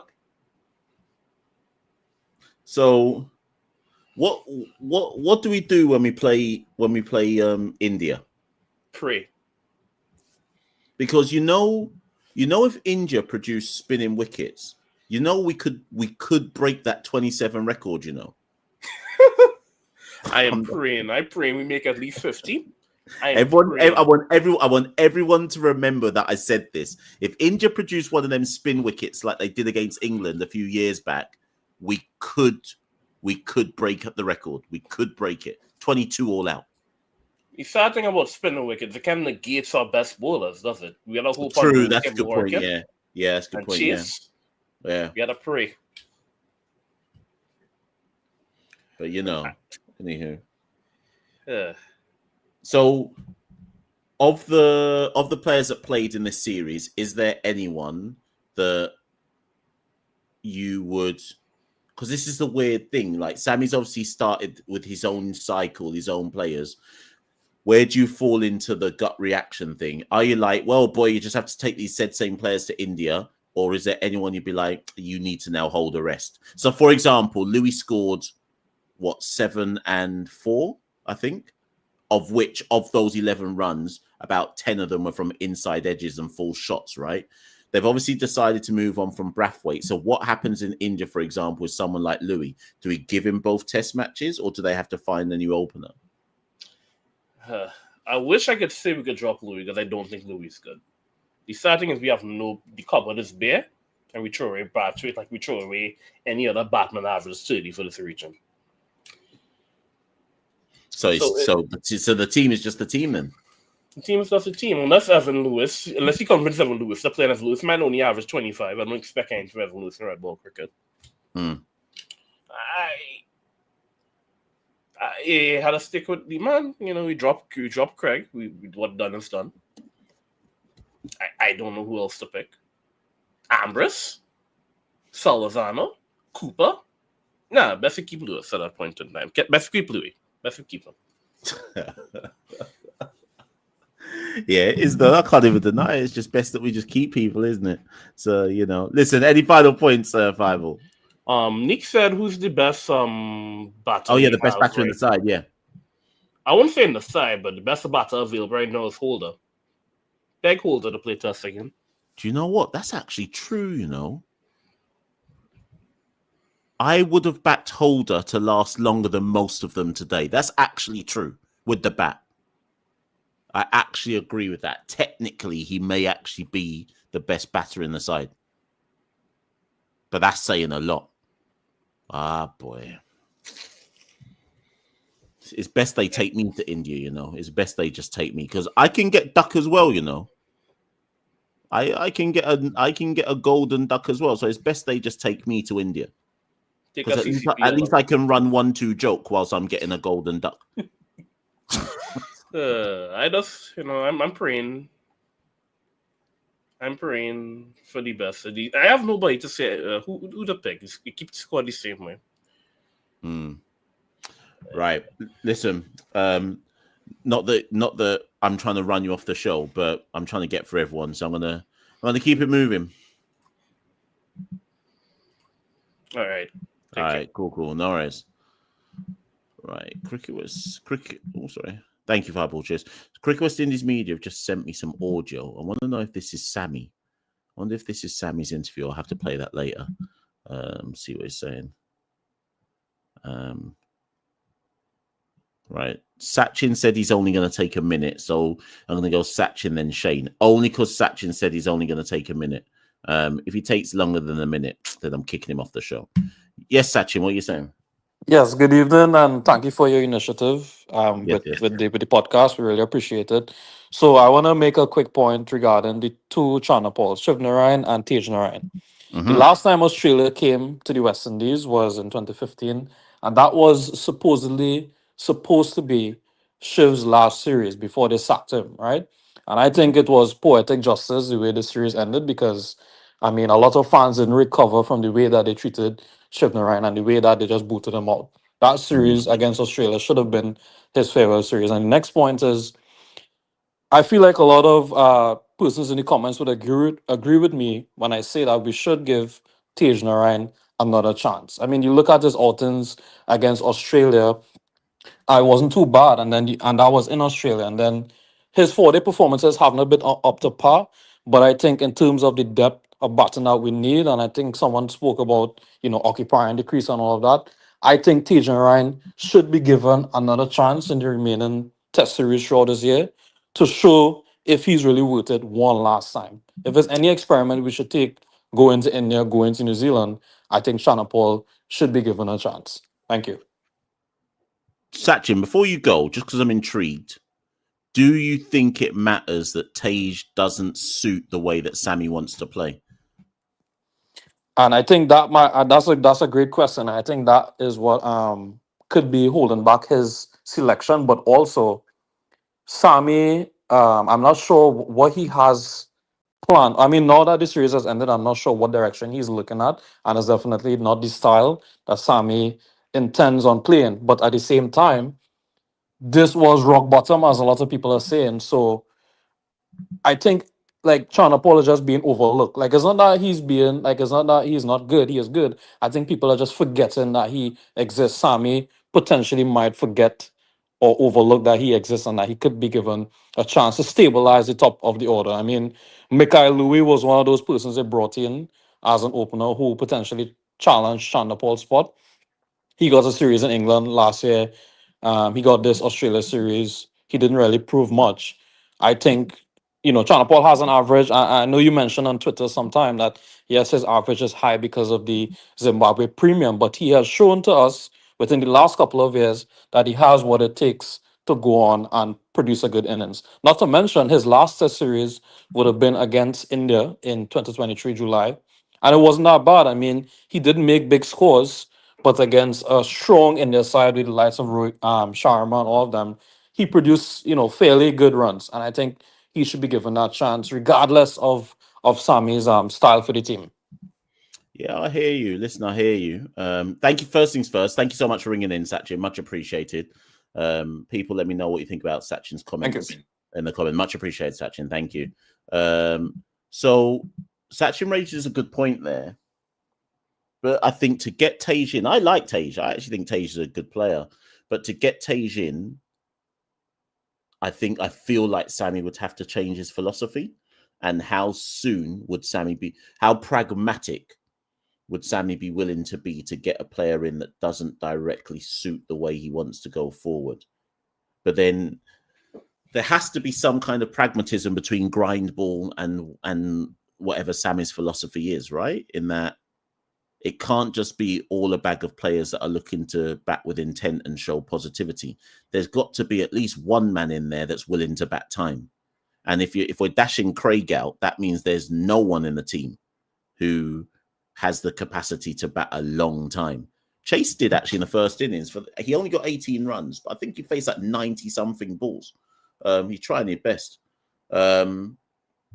So Darnell says he's going to take a minute as well. The thing is Shane's actually next, but I don't think Shane's going to take a minute.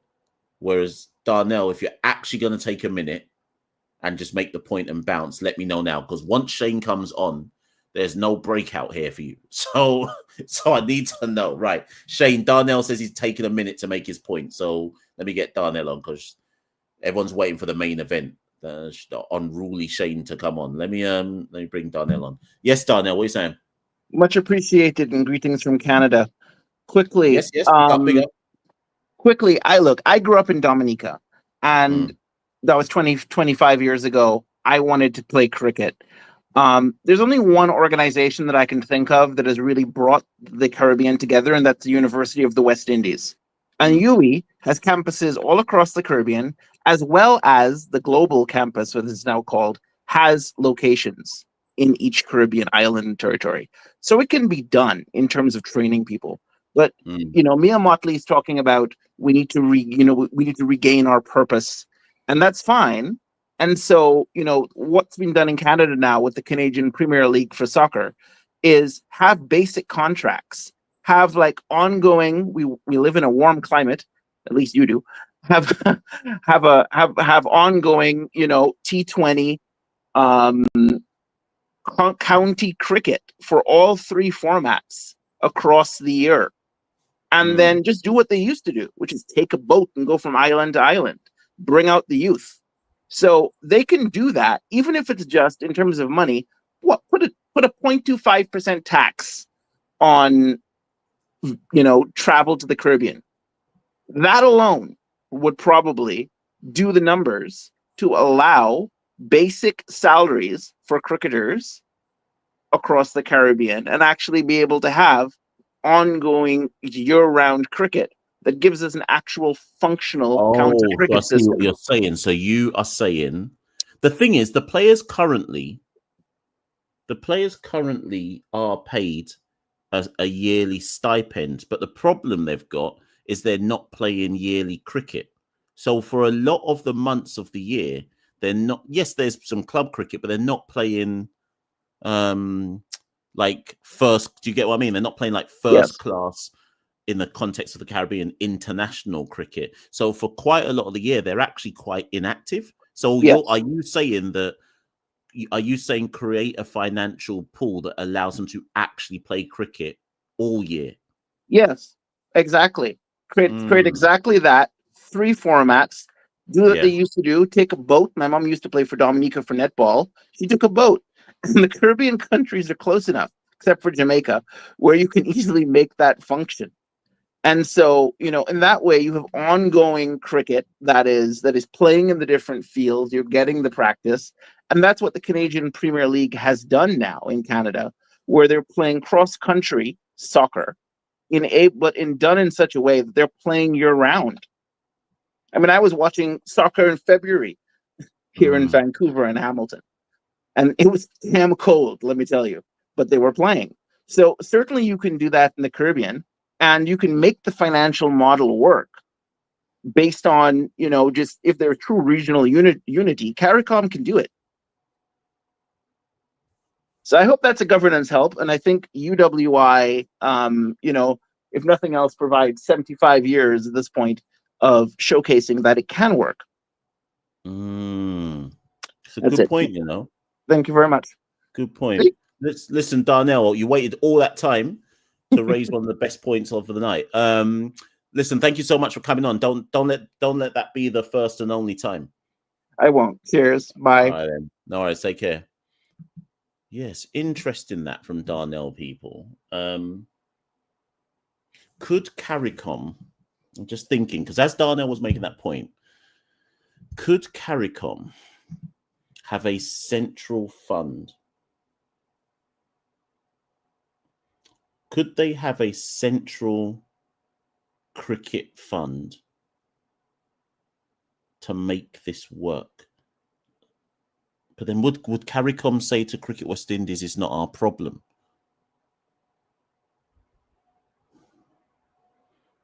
And also, this is the other thing, right?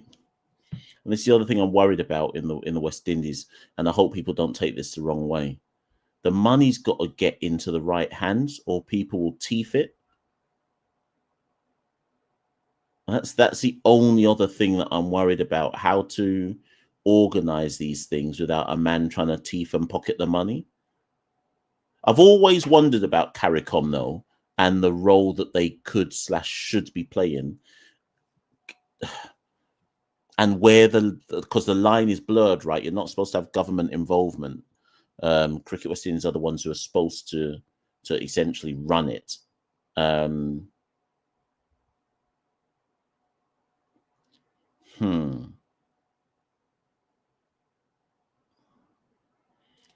Just trying to think. Shane, I'm coming to you. You're next. I'm just trying to think on something that he's saying.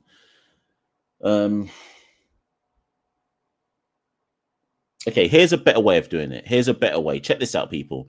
Rather than looking at it as international teams, and by international, I mean like our countries, so Jamaica, Barbados, Grenada, etc. How about this?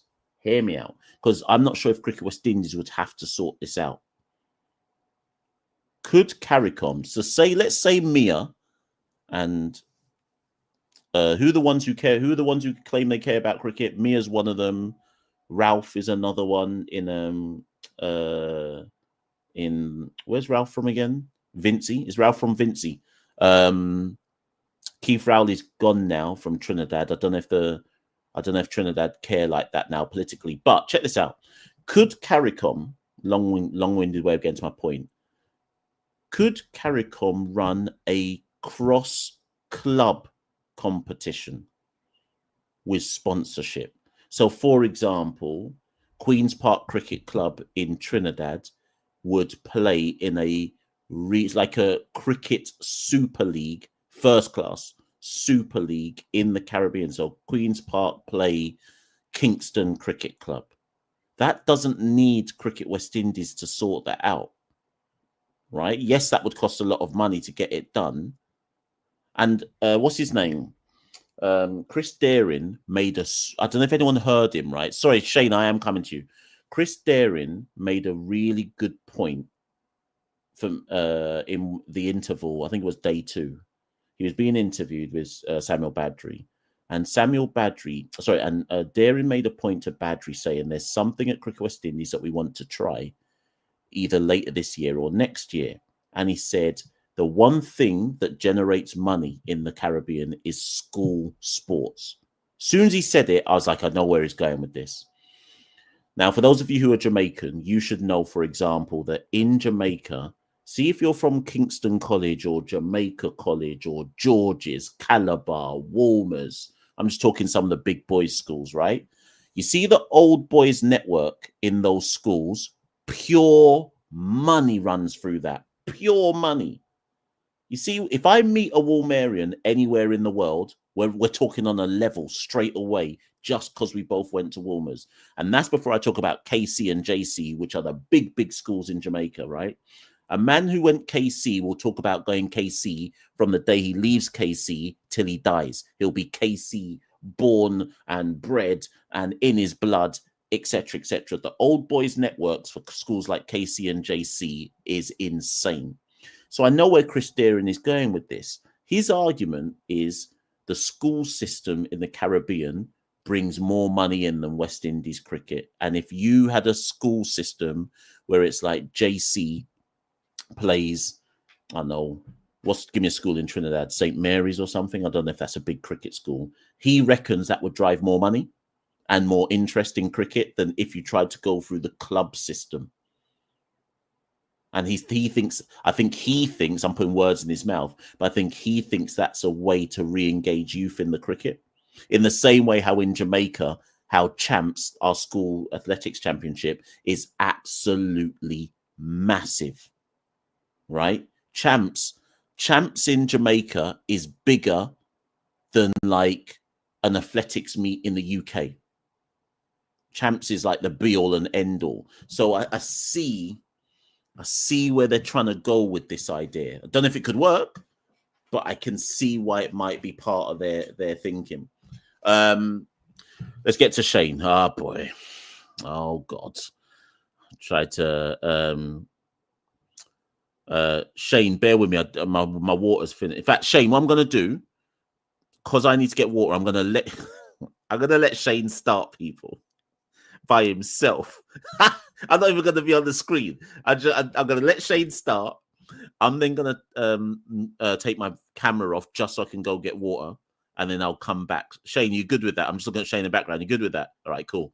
Right, okay. Right, one second. Right, let's bring Shane on. Yes, Shane. Wagwan.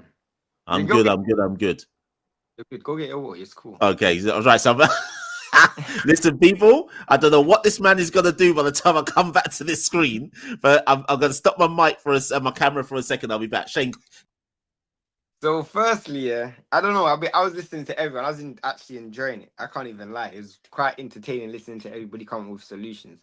But for me personally, and this is so funny, I don't actually have any Marcus Garvey, Martin Luther King speeches to give about better days are going to come and we just have to follow this process. Or I don't have that. You know what I'm saying? I had a lot of people who come from a different generation who talk about what they want, what West Indies used to be. I never saw that. So for me, that's more than irrelevant. So I if you were watching this expecting me to say, oh, this is the solution, this is what West Indies cricket have to do, we need to start finding batsmen who can play the long game, we need to start finding batsmen. If that's what you're looking for, I'm the wrong person.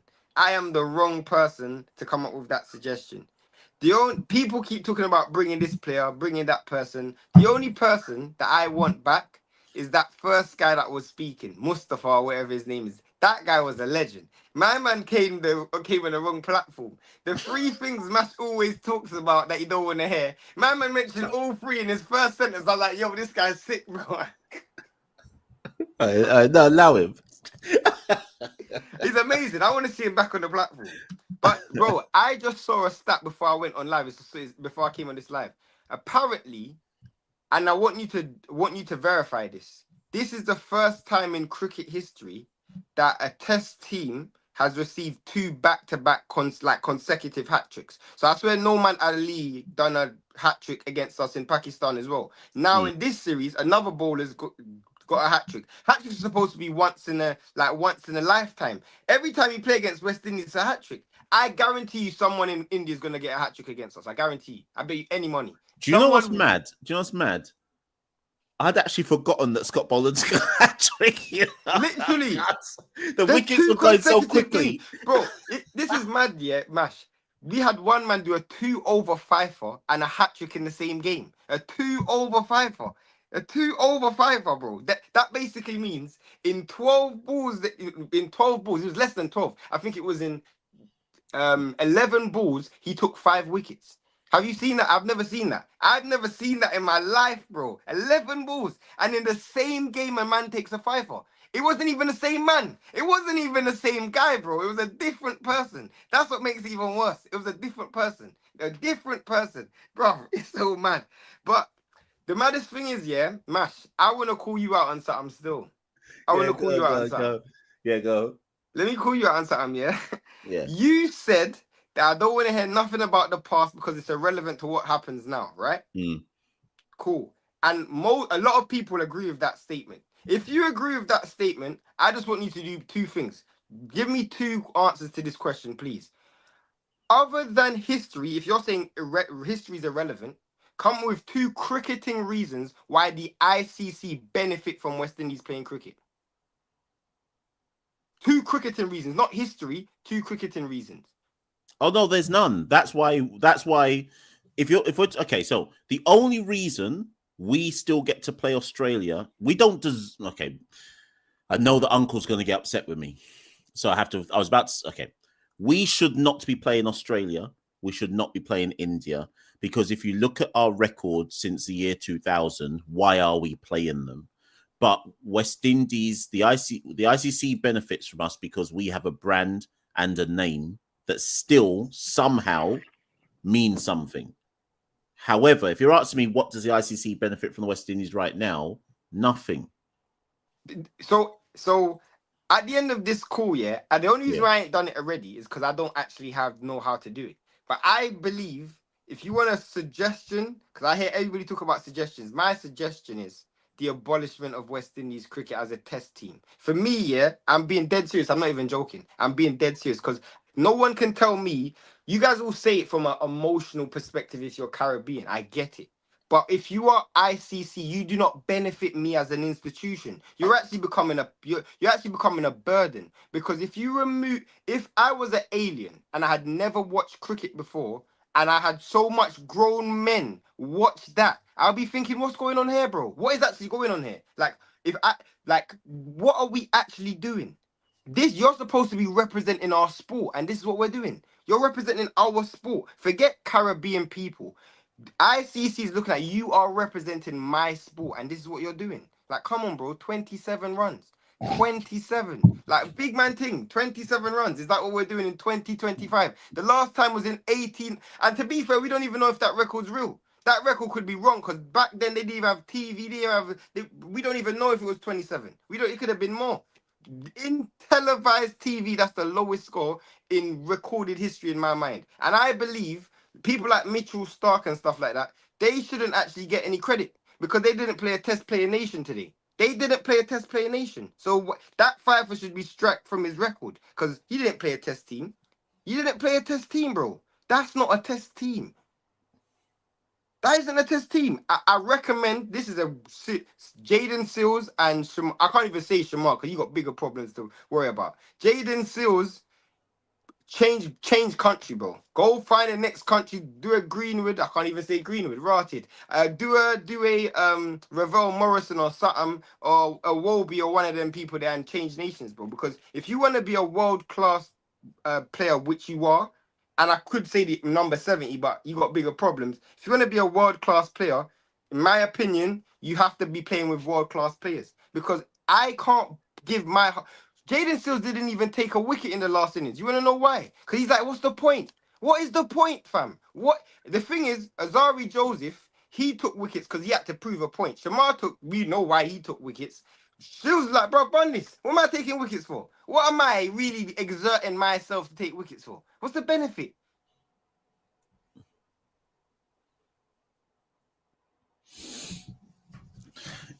It's taken you saying it for me to realize that we actually got bowled down for 27, you know.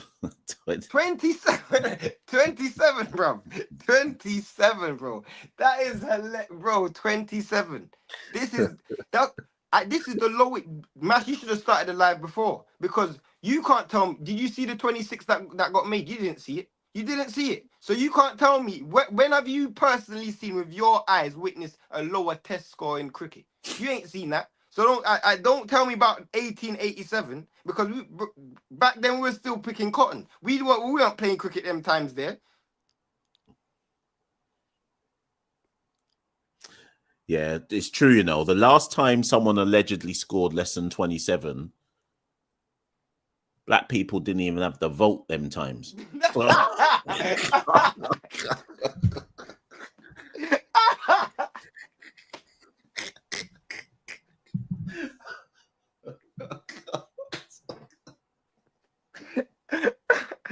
The maddest thing is, yeah, my granny used to say, don't take serious thing, make joke, yeah, but I have to, bro. I actually have to, because this is actually serious, but it's funny. Like, if I don't laugh, I'll cry. The thing is,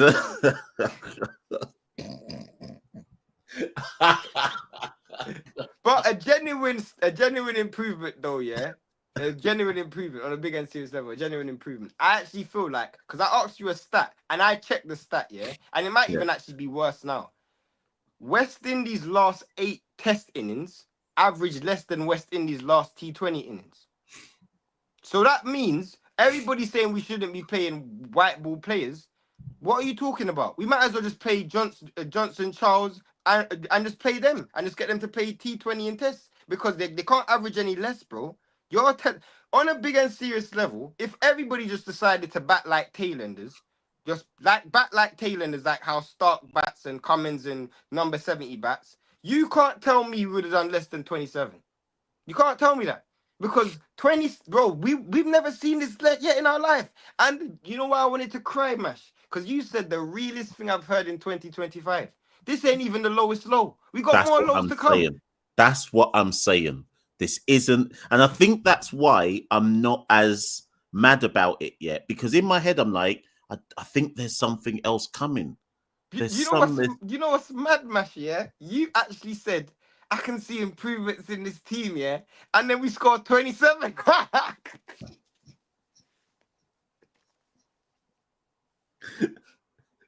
So what are you saying? We should just lock off the Test cricket thing. No, obviously, that's an emotional response. So you're right. No, actually, no. Before you say it, so you support Man United, right? Yeah. Yeah. So Man United have been dreadful now for what, 10 years or something like that. Mm-hmm. When they came, where did they come this season? 15th, 16th, something like that.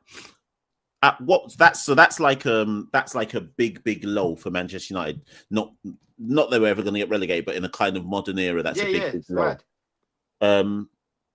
At what point in United's decline have you thought we need to just rip this all up and start? Like, do you see what I mean? Because I hear you. For me, what's been able to paper over the cracks here was the fact that we've actually won trophies and gone to cup finals. So we've been to 5 cup finals in the last 3 years. So in reality, we can't. Do you know what I'm saying? Like we gotta have some level of, like, it's papered over the cracks in essence. But if you were to ask me when was the specific moment, I'd probably say this season. This season was like, I'm like, yeah, we're done. Like, we're actually done out. We're done.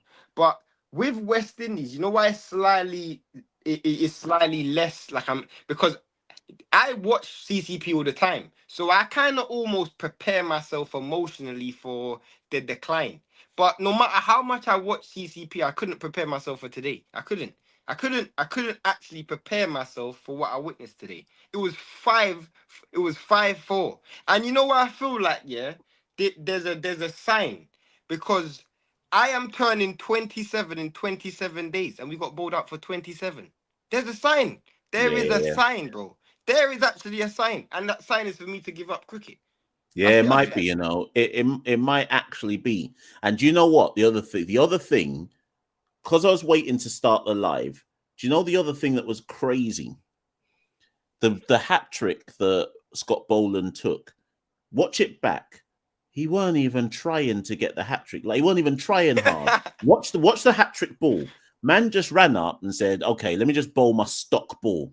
Bowled the man down without... He didn't have to do anything special to get the hat trick. And I was like, rah, this man just ran up and said, yeah, you're going to get bowled down. Like, I'm just going to bowl it in that area and you must get bowled down. He was almost embarrassed to celebrate it. Bro, man, I'm not even going to lie, yeah? Like, on a serious level, I don't know how you're going to prepare, because you brought up the India thing. I don't know if you're being serious about this, but if there's anything I'm being serious about, I genuinely feel like we shouldn't go India. I'm being deadly serious. We shouldn't bother going. There's nothing to be gained by going to India. Nothing. Absolutely nothing. In my opinion, I actually feel like moving forward, if there is any practical things we can take from it, well done. I didn't think we would take 20 wickets in 3 games, but it didn't make a difference because in theory, we lost by an innings every game. In theory. Because if we batted again, we still wouldn't score what we lost by. I think the first game we lost by 139, we wouldn't have scored that. The next game we lost by 120, or we may have scored that. We lost by 177 runs today. We could have batted 3 times, we wouldn't have scored that. 3? We would have needed to get up to win. We would have needed to bat 6 times, I reckon, to get up to... I'm not Yo. even joking. I'm not even joking. I reckon we would have needed to bat 6 times to make 204. Honest to God. Right, so peak. But Mash, man, love for having me on still, because I can't lie, I was entertained still. I can't even lie. And I told you, bro, make sure you start that next channel, bro. Make sure. No, I'm definitely thinking about it. It's this soon as the summer holidays start, it's in the pipelines. Cool, sick. All right, cool. Take care. Yeah, love, bro. Cool. Right, who's left? Two callers left, and then we're wrapping this. Darren Sammy is up next. Oh, I'm tired. Darren Sammy's up next. I don't know who's put their name as Darren Sammy, but they are up next. Let's see if they're still there though. Oh, it's gonna be Bigfoot, isn't it? It can't be. Sure, it wouldn't be. No, I don't. Yes, Darren. First of all, I just want to say congratulations to Constas for keeping us from getting bowled out for 26. Yeah, those misfields will go down in history as the day he saved West Indies cricket. Hey, man, we had to rely on a man misfielding to avoid equaling the lowest score in the history. Listen. Goodness. I'm gonna write him a fan letter and just thank him profusely as to he saved me from all manners of embarrassment. Sammy's giving him a whole bag of mangoes as we speak. Anywho. My goodness, that was horrendous. I came out of a meeting and I saw 0 for 3, and I went straight back into that meeting.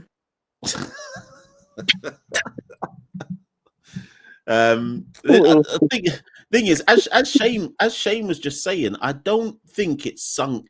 I don't think this is going to sink in for me. Santoki and I are recording an episode tomorrow. I don't think it's going to sink in for me until I record that one, because it's only now when all of you are saying 27 that I'm hearing the word 27 in my actual ears. Like 27. when we were 7, we were none for 3 in the first over of the match.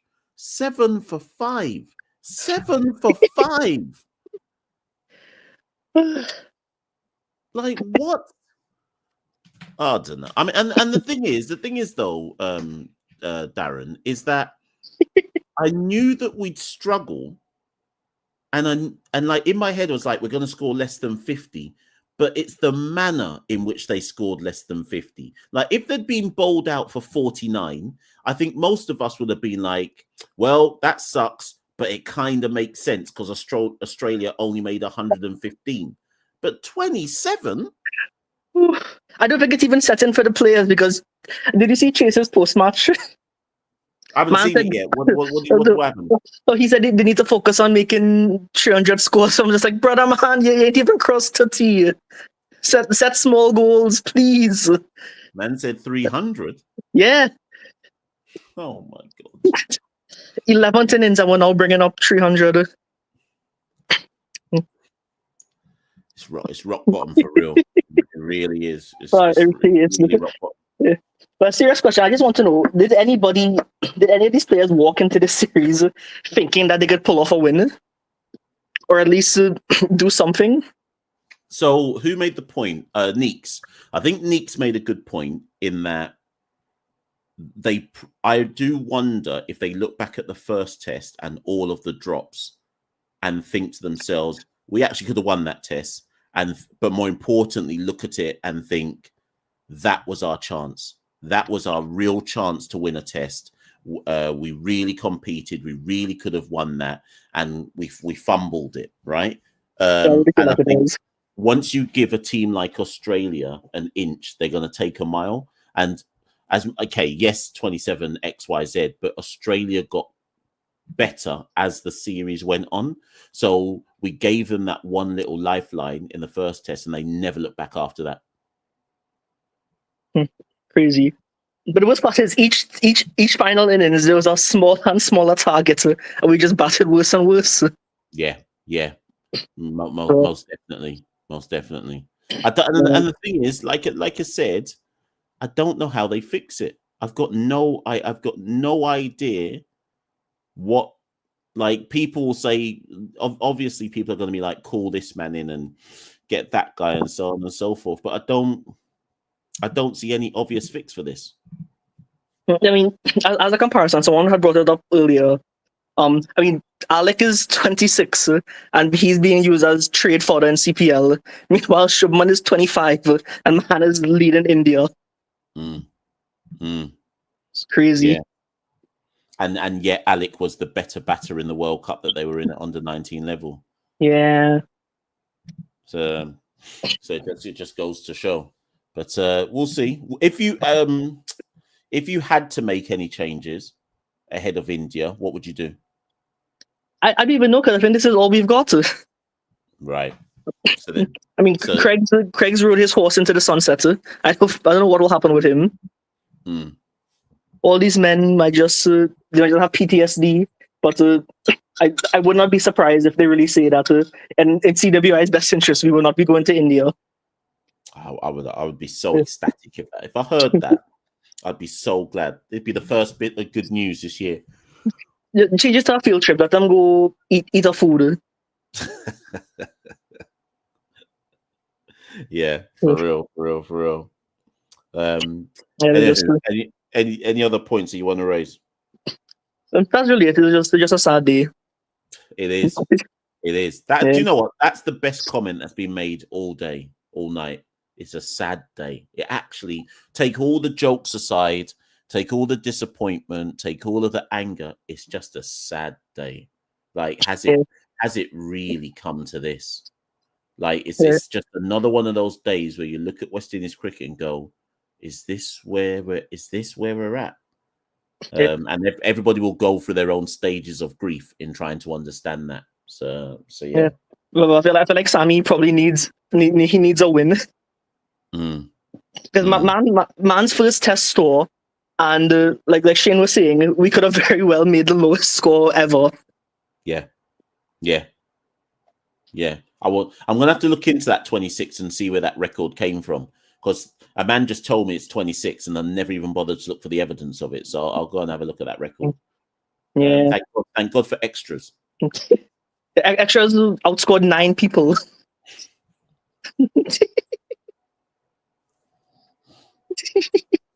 How many ducks were there? 7. With a whole flock. 7 ducks. Do you know how ridiculous that is? 7 ducks out of 11 men. Now, these men are shit, though. 7 ducks. Nah, that's what happens in, like, you know, when, like, little kids start to learn the game and they have those little plastic bats? Yeah. That's what happens in those games where a man gets a duck and then you're like, oh, no, try again, and this time try to hit the ball. That's what that sounds like. So 7 ducks sounds like a great barbecue. It should never be a test match scorecard. 7 ducks. I need to go look at that. See, this is what I'm saying. I know I haven't processed this properly because I didn't even realize it was 7 ducks. 7 ducks. How do these men get gal? How do they get them?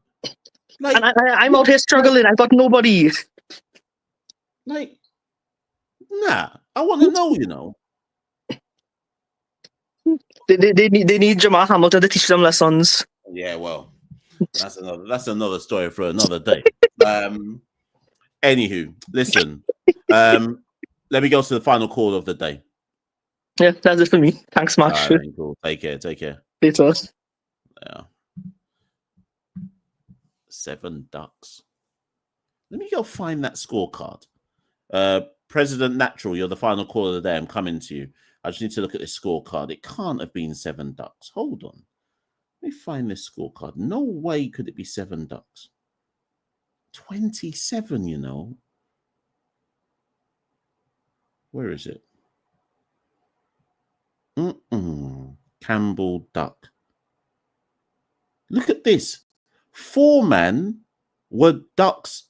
From the 4 men were like first ball ducks.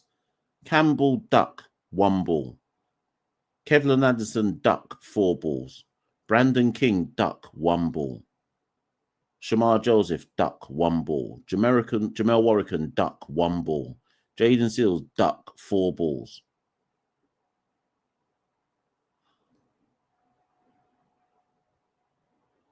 Seven ducks. Extras was our second top scorer.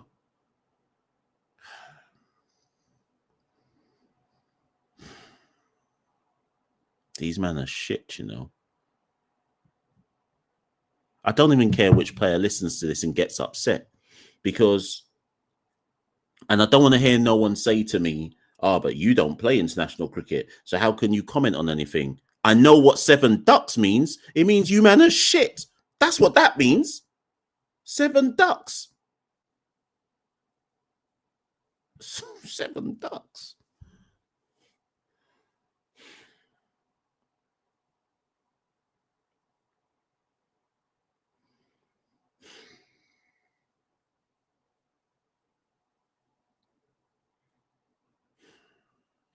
Let me go to the final caller because these men will get me upset. I didn't even realize it was 7 ducks.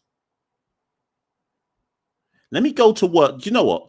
Let me go work tomorrow and put in the work equivalent of 7 ducks. I'm going to try work tomorrow. And I don't know what the work equivalent of 7 ducks is, but I'm going to try put in that performance tomorrow at work. For those who don't know, I'm a teacher. So I'm going to work tomorrow trying to get 7 ducks in a teaching context. I don't know what that looks like, but I'm going to put in... tomorrow, I'm putting in the deadest performance at work ever. Watch how the head teacher sacks me before the day is over. Watch how I don't even get to 3 o'clock. Watch how I get... You see, if I put in 7 ducks tomorrow, watch how I'm told to just pack up my desk and just leave. 7 ducks. These men are shit. These men are shit, you know. Right, let me bring on President Natural. Last call of the show. How long have we gone today? 2 hours and 16 minutes. It's been a generational live show. Yes, Natural Mystic. How you doing? Blessings on Anna King. Yes, yes. Yeah, sorry, if you hear snoring, my daughter's sleeping next to me in it, so I hear you. Yeah, snoring. Just to say, yeah, I did check the scorecard. 1955 England versus New Zealand. That was the 26th. Here the big difference though. There was 5 ducks in that test, but the top 6 scored 19 of that 26 of the 26 runs. Yeah. Today, our top 6 scored 6 runs. 21 of that was our tailenders. So that's the big difference. At least New Zealand's top order scored the bulk of their 26. Yeah. So that's where that scorecard comes from. England versus New Zealand, 1955. What country was it in? Was it in England or was it in New Zealand? New Zealand. Okay. Yeah. What I want to say is this though. Slightly different from what most people are saying, yeah? I locked in today at 12 for 6 and I laughed for about 10 minutes straight, uncontrollably. My missus thought I was a madman. She couldn't, and the initial laugh was shock at what the score was. But then I stopped and I started laughing again because I'm saying to myself, we expected this from the first test. Yeah. We've been making these jokes from the first test. West Indies lured us into a false sense of security that we actually thought we was about something, but this is really what we expected. This isn't the worst day of West Indies cricket for me. And I say that because if I say Chris Gale, Brian Lara, Shanderpaul, Sarwan, those names that I just mentioned there, put together 47 runs. Yes, 47 out, all out, yeah. That was worse for me than today. Because when we look at the averages of those individuals who made that 47, I was distraught that day. That what most people are saying how they feel today, that's how I felt on that day. Because we had quality cricketers, and we was going through a period where at that time we was wondering, why are we so dead? Because we actually have the players. And this is why I always say to people, when we look at averages, and even when we look at people like Craig Brathwaite and all of them, if Brian Lara was Australian, Indian, or South African, he would average 80. The world record would be 550. And he'd probably turn his arm over and have about 50 wickets. Yeah. So we look at, you know, the likes of Brathwaite and his 100 test matches, how much he's averaged. And we look at it and we say, but he's paying for the West Indies. Yeah. We look at the likes, some of our bowling. We look at the likes of Fidel Edwards. We look at, even, forget Fidel Edwards. Let's look at Courtney Walsh. First bowler to 500 wickets. If he was Australian, Courtney Walsh would have 700 wickets. And I say that because very often, him and Ambrose open the bowling, and after they do their damage, you throw the ball to Mervyn Dillon. Yeah. They get slapped around the park. By the time you come back on now, the batsman set, is in already. One thing that we say about this series is there was no let up with the bowling. Yeah. It was relentless. Like, when you think you've seen off Hazelwood and Stark, they throw the ball to Cummins. Yeah. Like, there's no let up, and then you think, you know what, some spin, they throw the ball to Lyon. So there's no let up right through. Yeah. And this is why what I should have started with was the positive. I don't think we should get lost in the sauce and forget what our bowlers have done this series. I think they deserve our respect and they deserve all the accolades because they've, and especially Alzari Joseph, because we was wondering why he was in the side. Yep, good point. Good point. And he's outperformed everybody's expectations. Yeah. I think we have to give Alzari Joseph his accolades and his respect. But then when you look on the flip side of it, Boland is 36 years old. Yeah.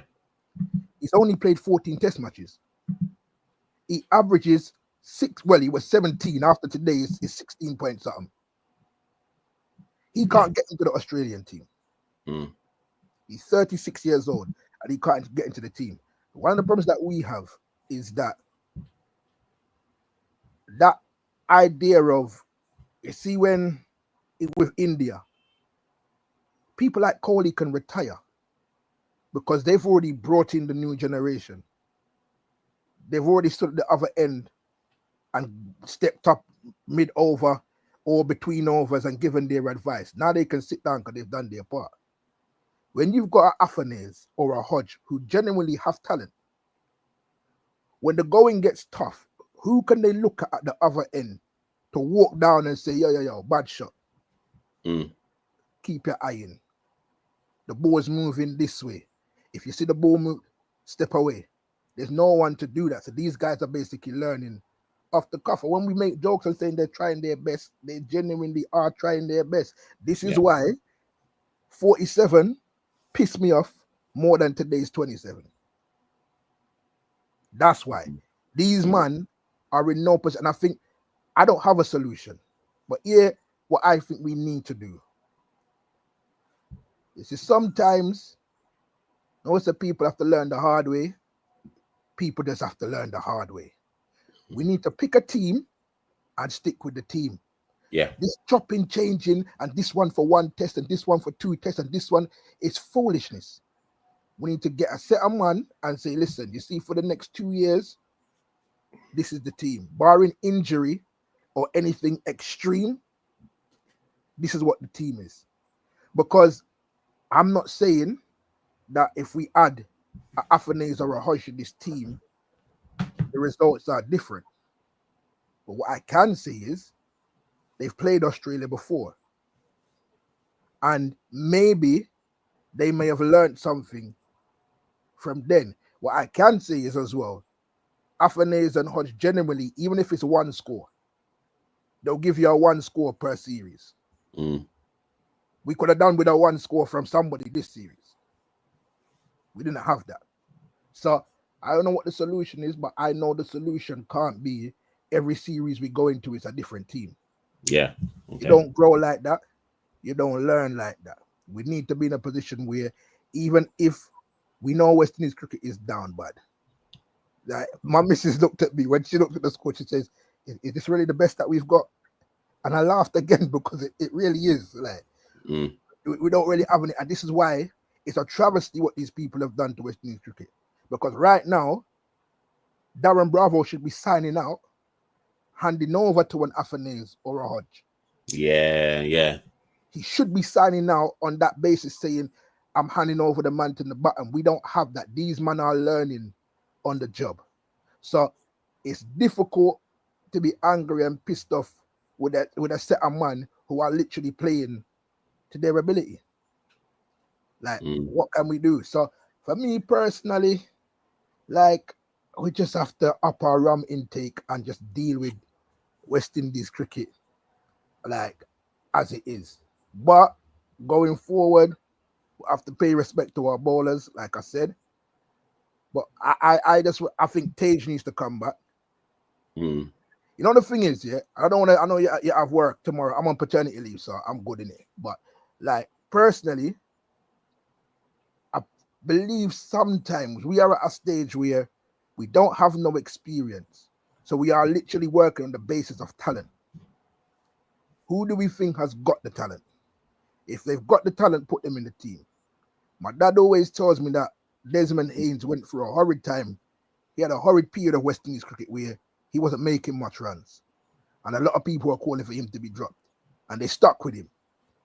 Now, obviously, you had world-class batsmen around at the time that would have been able to pick up the pieces for him, which we don't have. But my thing is, I believe that if we have players who are talented enough, especially as batsmen, they're going to have to learn the job. As you said, and as many people have said, our domestic competition is crap. They're not going to learn. You know, this drop a man and make him go back to play some 4-day cricket in the Caribbean to boost himself up and come back.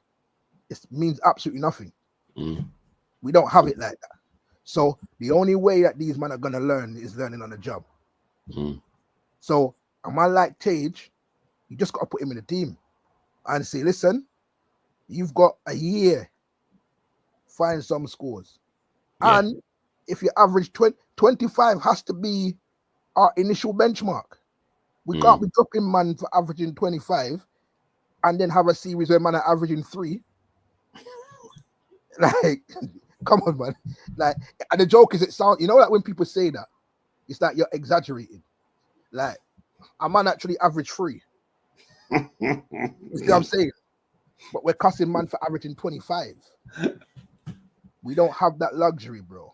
And this is why Shane did banner, what's his name? Sammy. A couple of weeks ago, and if you remember when Shane did come on and banner fire on Sammy and talk about how, I think it's like, when he made some reference to him being like the colonizers or something like that. He made. And I think because of the way he said it, it got lost. But in the moment, I felt what the brother was saying, in the sense that Sammy came from a team where the players were being disrespected. And I believe that what Sammy should have done was come in and first of all, shown the players some respect. If I was, and I'm not saying Sammy should have done this, I'm a bit more radical and revolutionary. You know what I would have done if I was Sammy? I would have come in the team and phoned up Darren and said, Darren, you got 1 test to sign out on. Please, just come back for 1 test and then retire. Try our word. I would have done that. I'm not expecting Sammy to do that. But Roach should have got his sign out. Yeah? I believe that. So when we look at things like that, and we have to understand the position that Sammy played in resistance to the board when he was a player, he was very vocal about that. So as far as I'm concerned is, when you come into the team, you have to be the player's manager. You have to be the player's coach, someone who they can relate to in a certain way. And here's my last comment. I don't understand how. First of all, I'm very pro Ruston Chase as captain. I don't believe there's any other option. The only other option aside from Chase is if you give it to a young player and say we're starting fully from scratch, we're building around you. The reason why I feel it has to be Chase, he's got a level head, he's calm. Yeah. All right, he averages mid-20s with the bat, but so do our top batsmen. With the ball, out of all our spinners, he's the only one that's really guaranteed a wicket more often than not when he bowls. So, to me, he was the correct choice for the foreseeable future, 2 years. Warrican made absolutely no sense on God's green earth at all. Because prior to Pakistan, he couldn't even get in the team. In fact, he was only in the Pakistan team because the pitches were turning left. And the only way he was able to get results was on pitches that were turning left. He's been tried and failed over and over and over again in West Indies cricket. So why he was picked as vice captain makes no sense. To add insult to injury, you pick the man and then you drop him for the second. Like, how many teams do you know pick a vice captain and the very next game after he's played as vice captain, he gets dropped? And the point to just add on that, the big point to add on that is they should have known that might be the case as well. So when you're picking him as vice captain, they're supposed to know, we might not even pick him. Like, because I think Santoki and I said it on a show, does he even warrant a place in every single condition? And it took us all of 1-2 tests for us to be told, he's not playing. And immediately, it just makes everything look like a mockery then. Like, bro, why? You know the worst thing about it was, it's not even the fact that in the first test, he bowled 20 overs per innings. Did he bowl anything? I think he bowled one, right? Is that all? He bowled like 2 overs. 2, there, yeah. Like, so what I'm saying is, it's not even like they bowled him and he got beat around the park and they said, you know what, we can't have this for the second. He wasn't even bowled. So what was your purpose in the team? You're picked as our frontline bowler, spinner. Like, what is your purpose in this team if you're not going to bowl?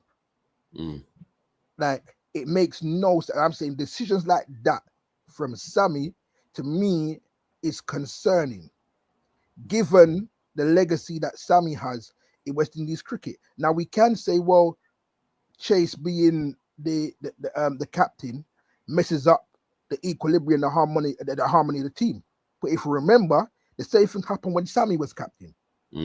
Sammy becoming captain messed up the harmony of the team. But at the time, there was nobody else for the job. So I think things like that, if Sammy was seen to be a bit more credible with some of his decision making, I believe that the Sammy haters' voice would be less. But the problem is, some of what they're saying is credible, in the sense that some of his decision making is very, very questionable. Given some of the things that he said, there seems to be a lot of contradiction on the flip side. But here's what I'm going to say. We're lucky that Australia batted first in, I think, every test, innit? Every test, yeah.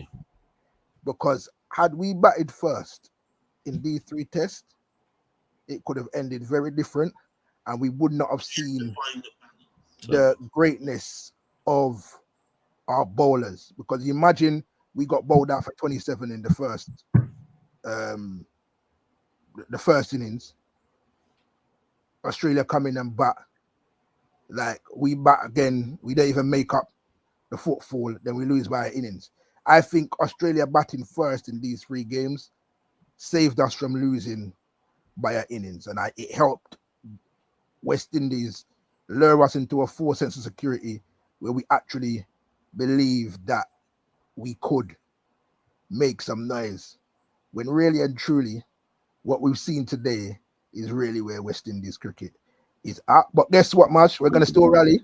Yeah, what you've just said there, that final sentence, is the fact. I hope if we got anything out of this today, I hope it's that people maybe now have finally accepted where we're at. But that has nothing to do with not rallying. We're rallying regardless. We have to rally. And we'll have to cuss. Like, you see, these things keeps our brain capacity and our brain power on point. You see, like some of the Indian man that you speak of, and they chat damn foolishness. It's because like they're having a good time of it. So there's really no conversation.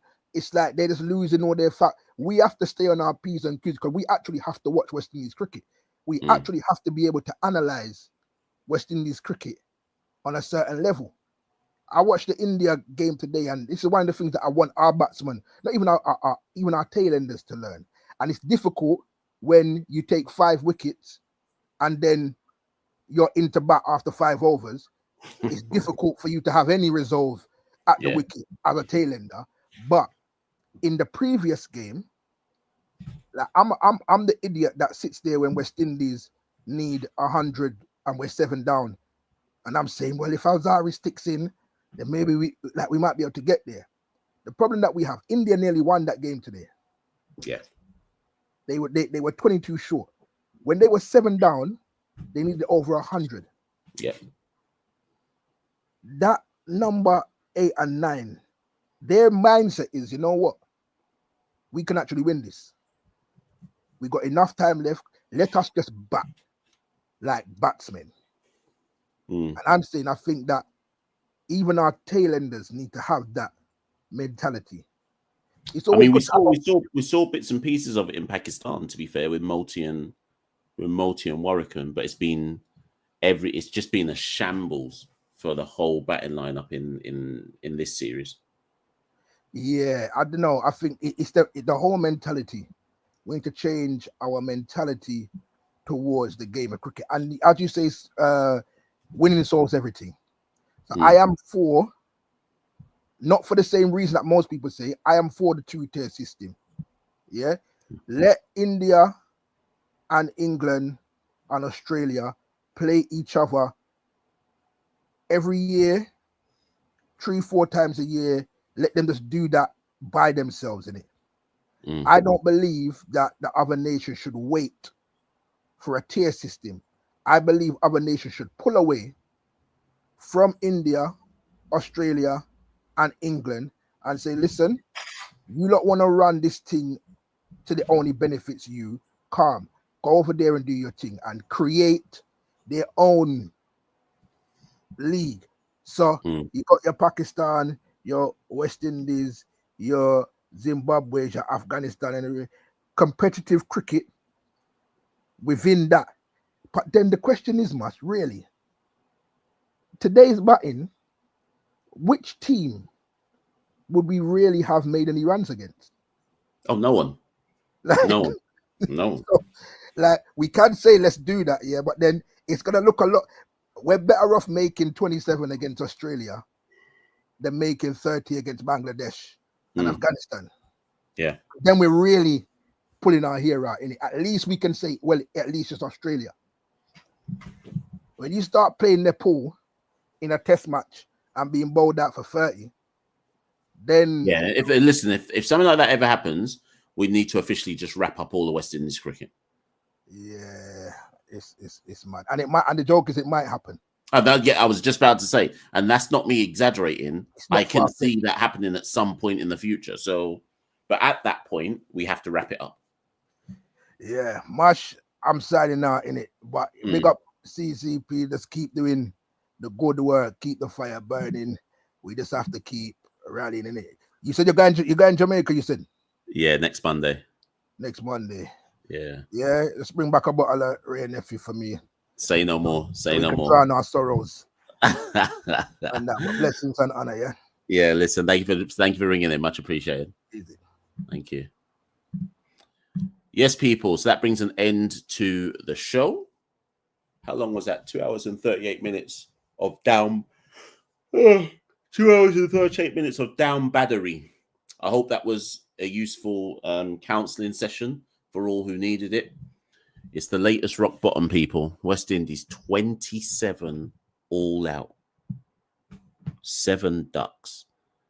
It's just the latest rock bottom. There's more to come. I'll be Machel St. Patrick here at One Half the Caribbean Cricket Podcast. Like, share, subscribe. If you want to become a patron, buy me a coffee. Use Super Chat, use Super Thanks, become a member of Parlay Pros. All of those things. It's all in the descriptor below. We've now got Tuesday, Wednesday, Thursday. I think we've got a 5-day break before more cricket, T20s. So let's give thanks, people, that at least they lost early enough for us to rest up and go again. This one's going to take some getting over, but by that first T20, we should be ready to go again. I'll be Machel St. Patrick here on Half the Caribbean Cricket Podcast. Thank you and good night. West Indies Cricket, Caribbean Cricket Podcast.